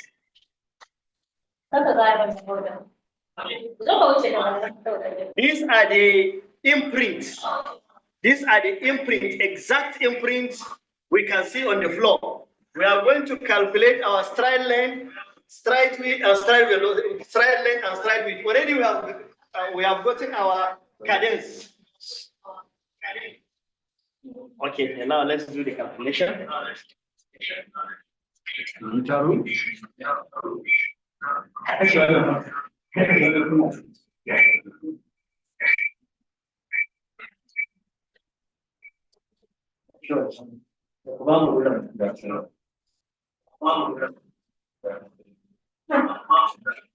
This is our stride length.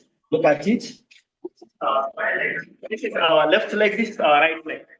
You can see. This is our left leg. This is our front leg. Therefore, what is a step length? The distance between successive steps of two opposite foot. Look at the distance between the heel strike of left foot and heel strike of what? Right foot. Therefore, this is the distance. We have this distance. This is the distance. Yes. This is step length. Okay. Can we bring something to the step length? Okay. The step length is 10 centimeter, 20 centimeter, 40 centimeter, 40 centimeter, and 48. We have to draw a line here. Okay. Yes. 4.8 meters. Yes. Remember, put your hand here.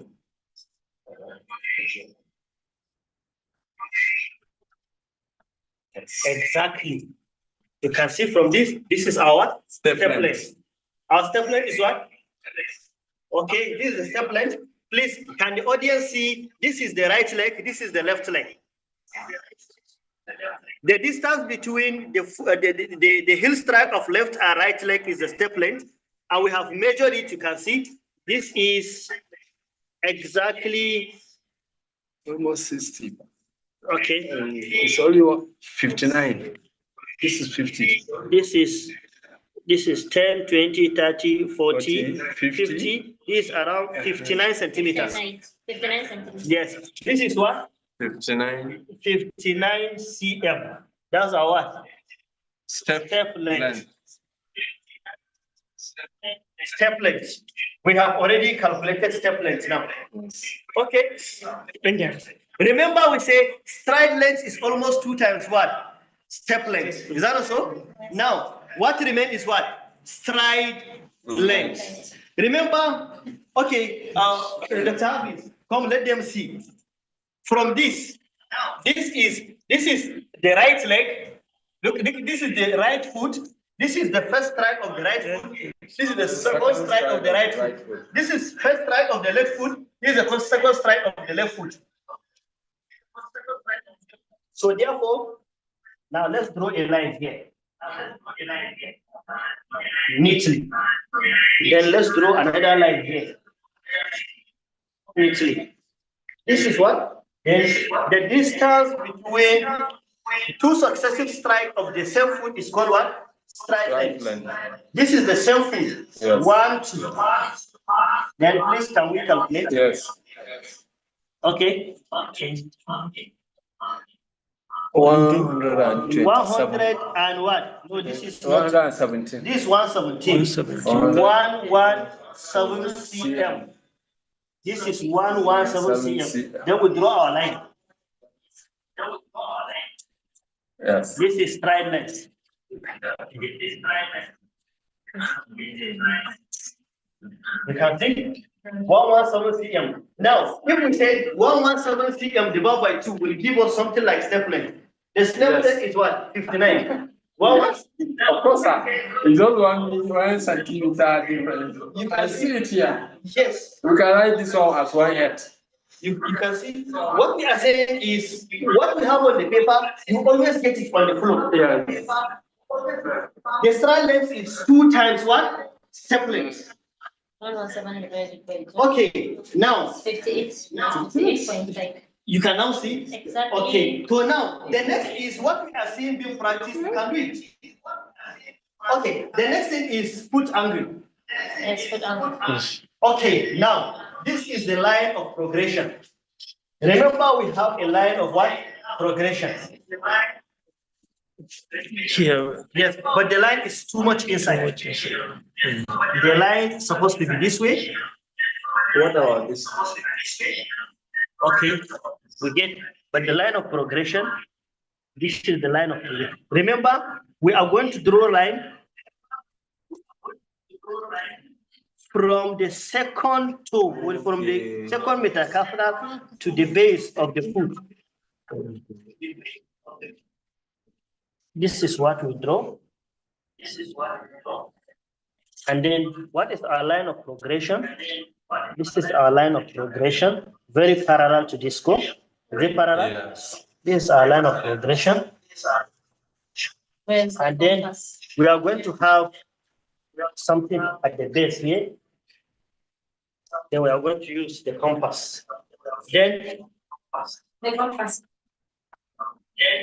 we are going to use this one also. This was broken. You can see. This is our line of progression. Yeah, it was this. Second, is that.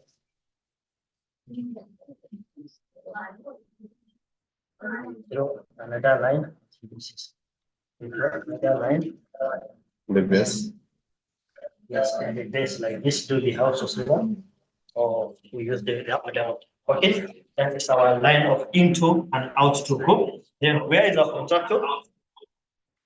Remember, we have it like.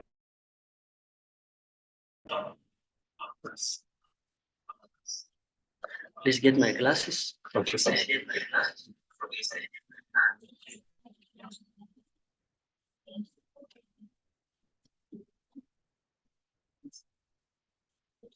Okay, this is 90, 100. This is let's start from 90.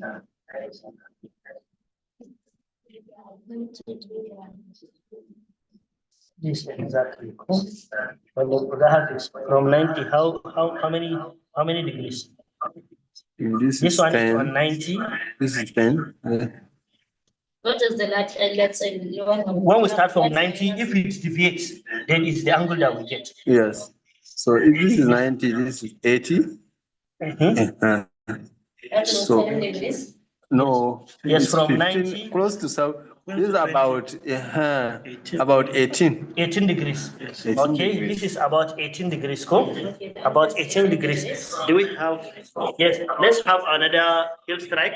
Let's Okay, check if we can get 18 degrees. Can we measure this? Yes. Oh, this is not good. No, we still get 18 degrees. Cool. Give me the something. 18 degrees. Remember the base is what is the most important. Okay, draw your line. Outside like this? Yes. Yes. Oh.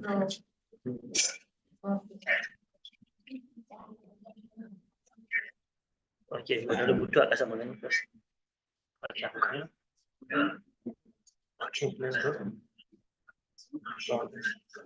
And straight. Straight.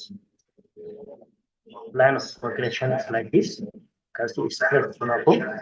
Okay, let's go. Go. Yeah, the line. Go. Okay. Okay, draw a horizontal line.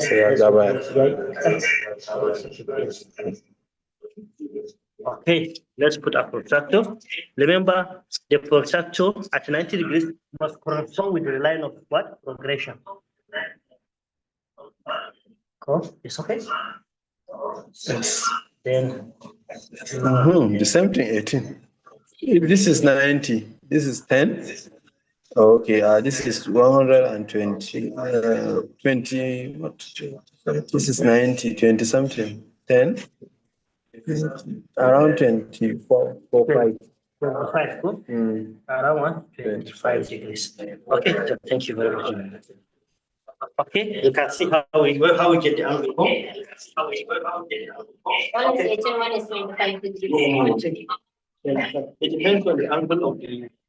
Okay, now thorax stride width.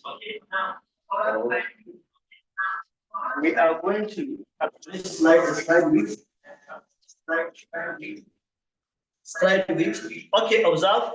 This is the first what do you call it? Step of the right leg. That is the second what do you call it?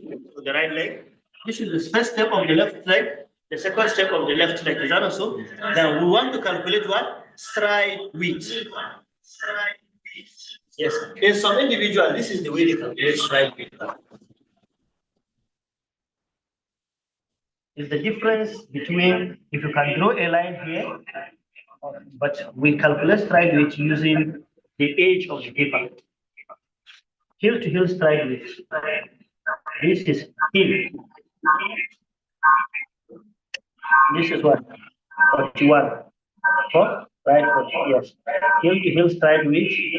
This is right 41 cm. Okay. Then this is for the right leg.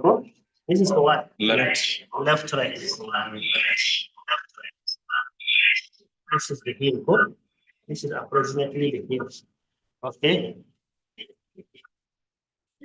Then what is the what do you call it? Distance? No, distance, yes. To the edge. To the edge of It's 40, it's around 48. Yes. Cool? Right, 48. 48 minus 41. Because remember, this is roller. 48 minus 41 will give you what? 7, right? 48 minus 41. This is heel to heel. 48 minus 41.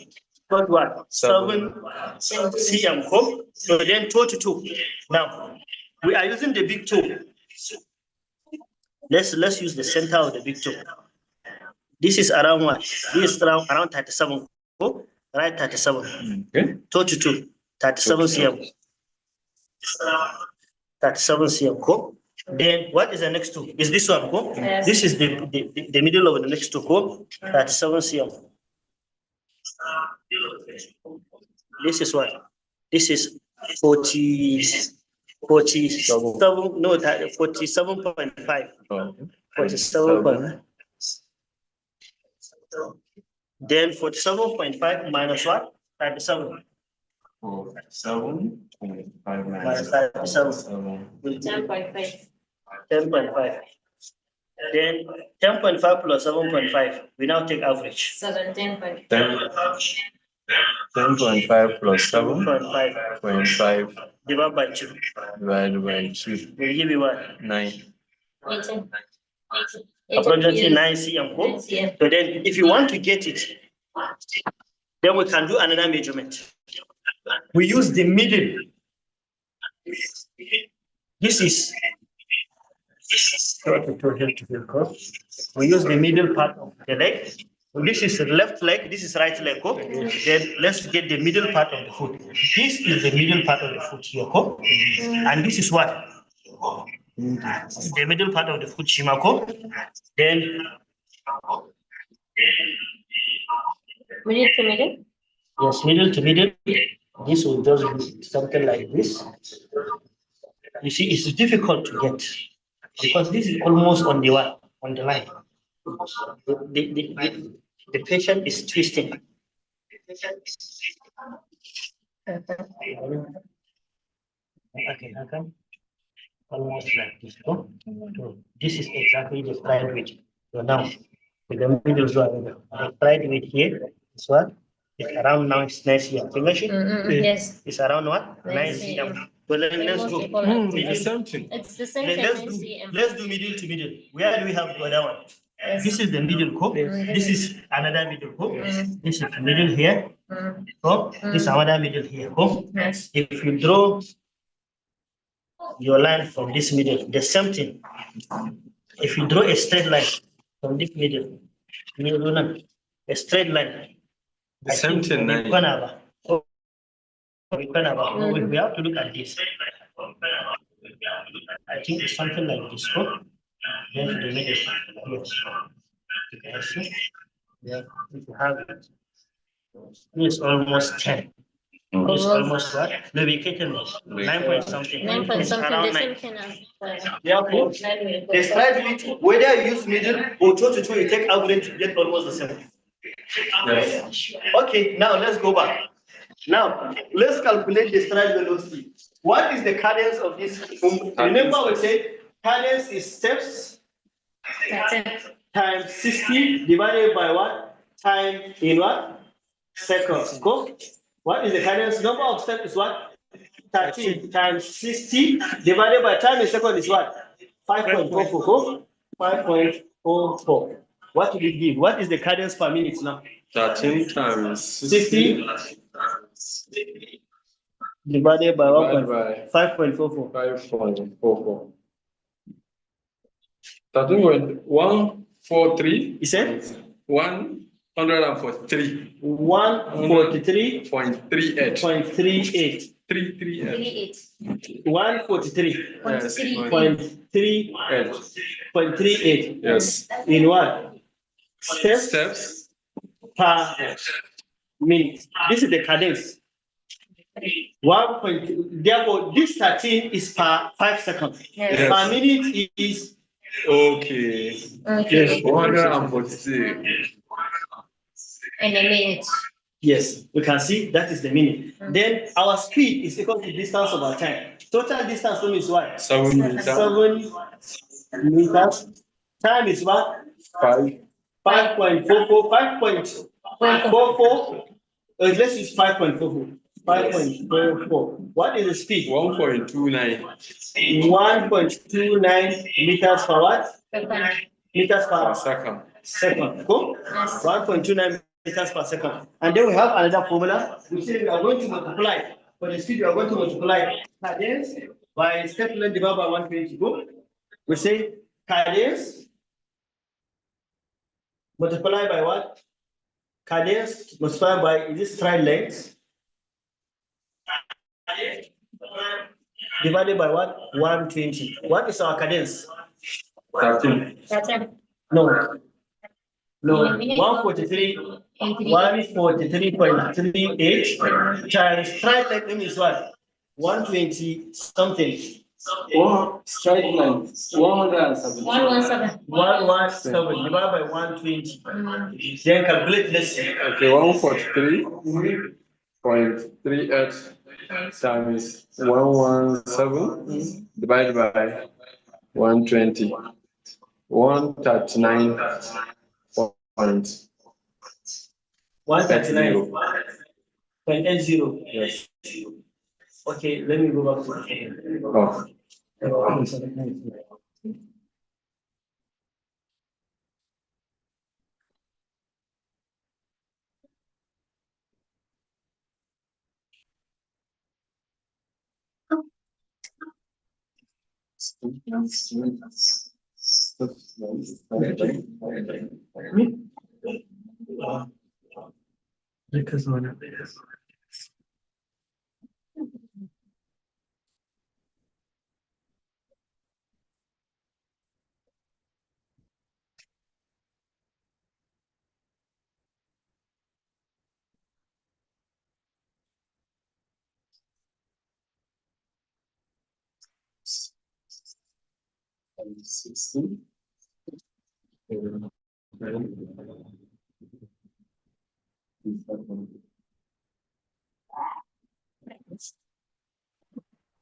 let's forget this one. I think something is wrong there. Okay, but your speed is 1.29 meters per hour. Second. Okay, is there anything we did not calculate? We have calculated stride length. Yes. And what is the foot angle that we calculate? On the left and on the right. On the left is around 10 centimeters. Yes. On the right is around 20 centimeters. Cool. Yes. And then stride length. Stride length 117 centimeters. Step length 59 centimeters. Okay. Then we have foot angle. Step width is around 9 centimeters. Cool. Step width is around 9 centimeters. Yes. We have calculated step width to the edge, toe to toe, and heel to heel. We calculate using middle point. They are almost the same. Cool. So I think already yes. I got you. You can easily use this one. Yes. You can the steplet issue. What do you call it? By one. So I think we are done. Where does that? Right. 27. Step with.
Times 1.17. 1.17 Divided by 120.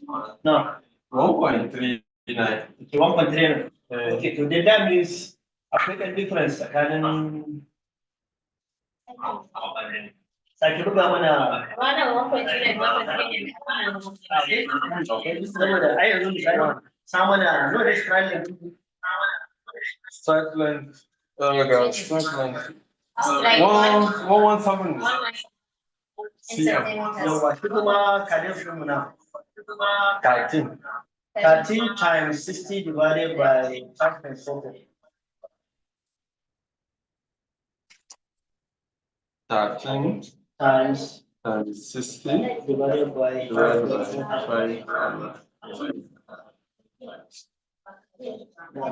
143. 60 times 1.17. times 1.17. 167 divided by 1.39. Ya dawo. kawai ishu ne akwai nake ga akwai wani parameter Abinda ake so, and then you want to get so velocity using this formula. I understand. It should be the same with the initial one. Something is wrong. Distance over time. Then we use the step, the cadence, the stride length over 120. You get the velocity. Okay. How do we? How is it? Oh, that's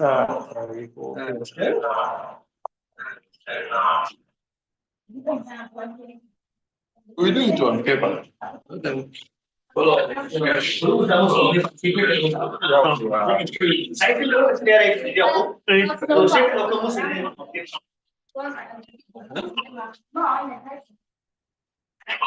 So where is our formula?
over in steps per minute in over steps 120. per minute. Cadence in steps per minute over Distance in 120. meters. Yes. Okay, distance In in meters. No, as in no. Stride length in meters. In meters. Stride length in meters. Okay, this will give us cadence. Steps per minute is 152.05. Stride length is 1 point. Step per minute, yeah. But now 140. We have two times.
Capsule steps. 5.4 seconds. Just start. 7 meters.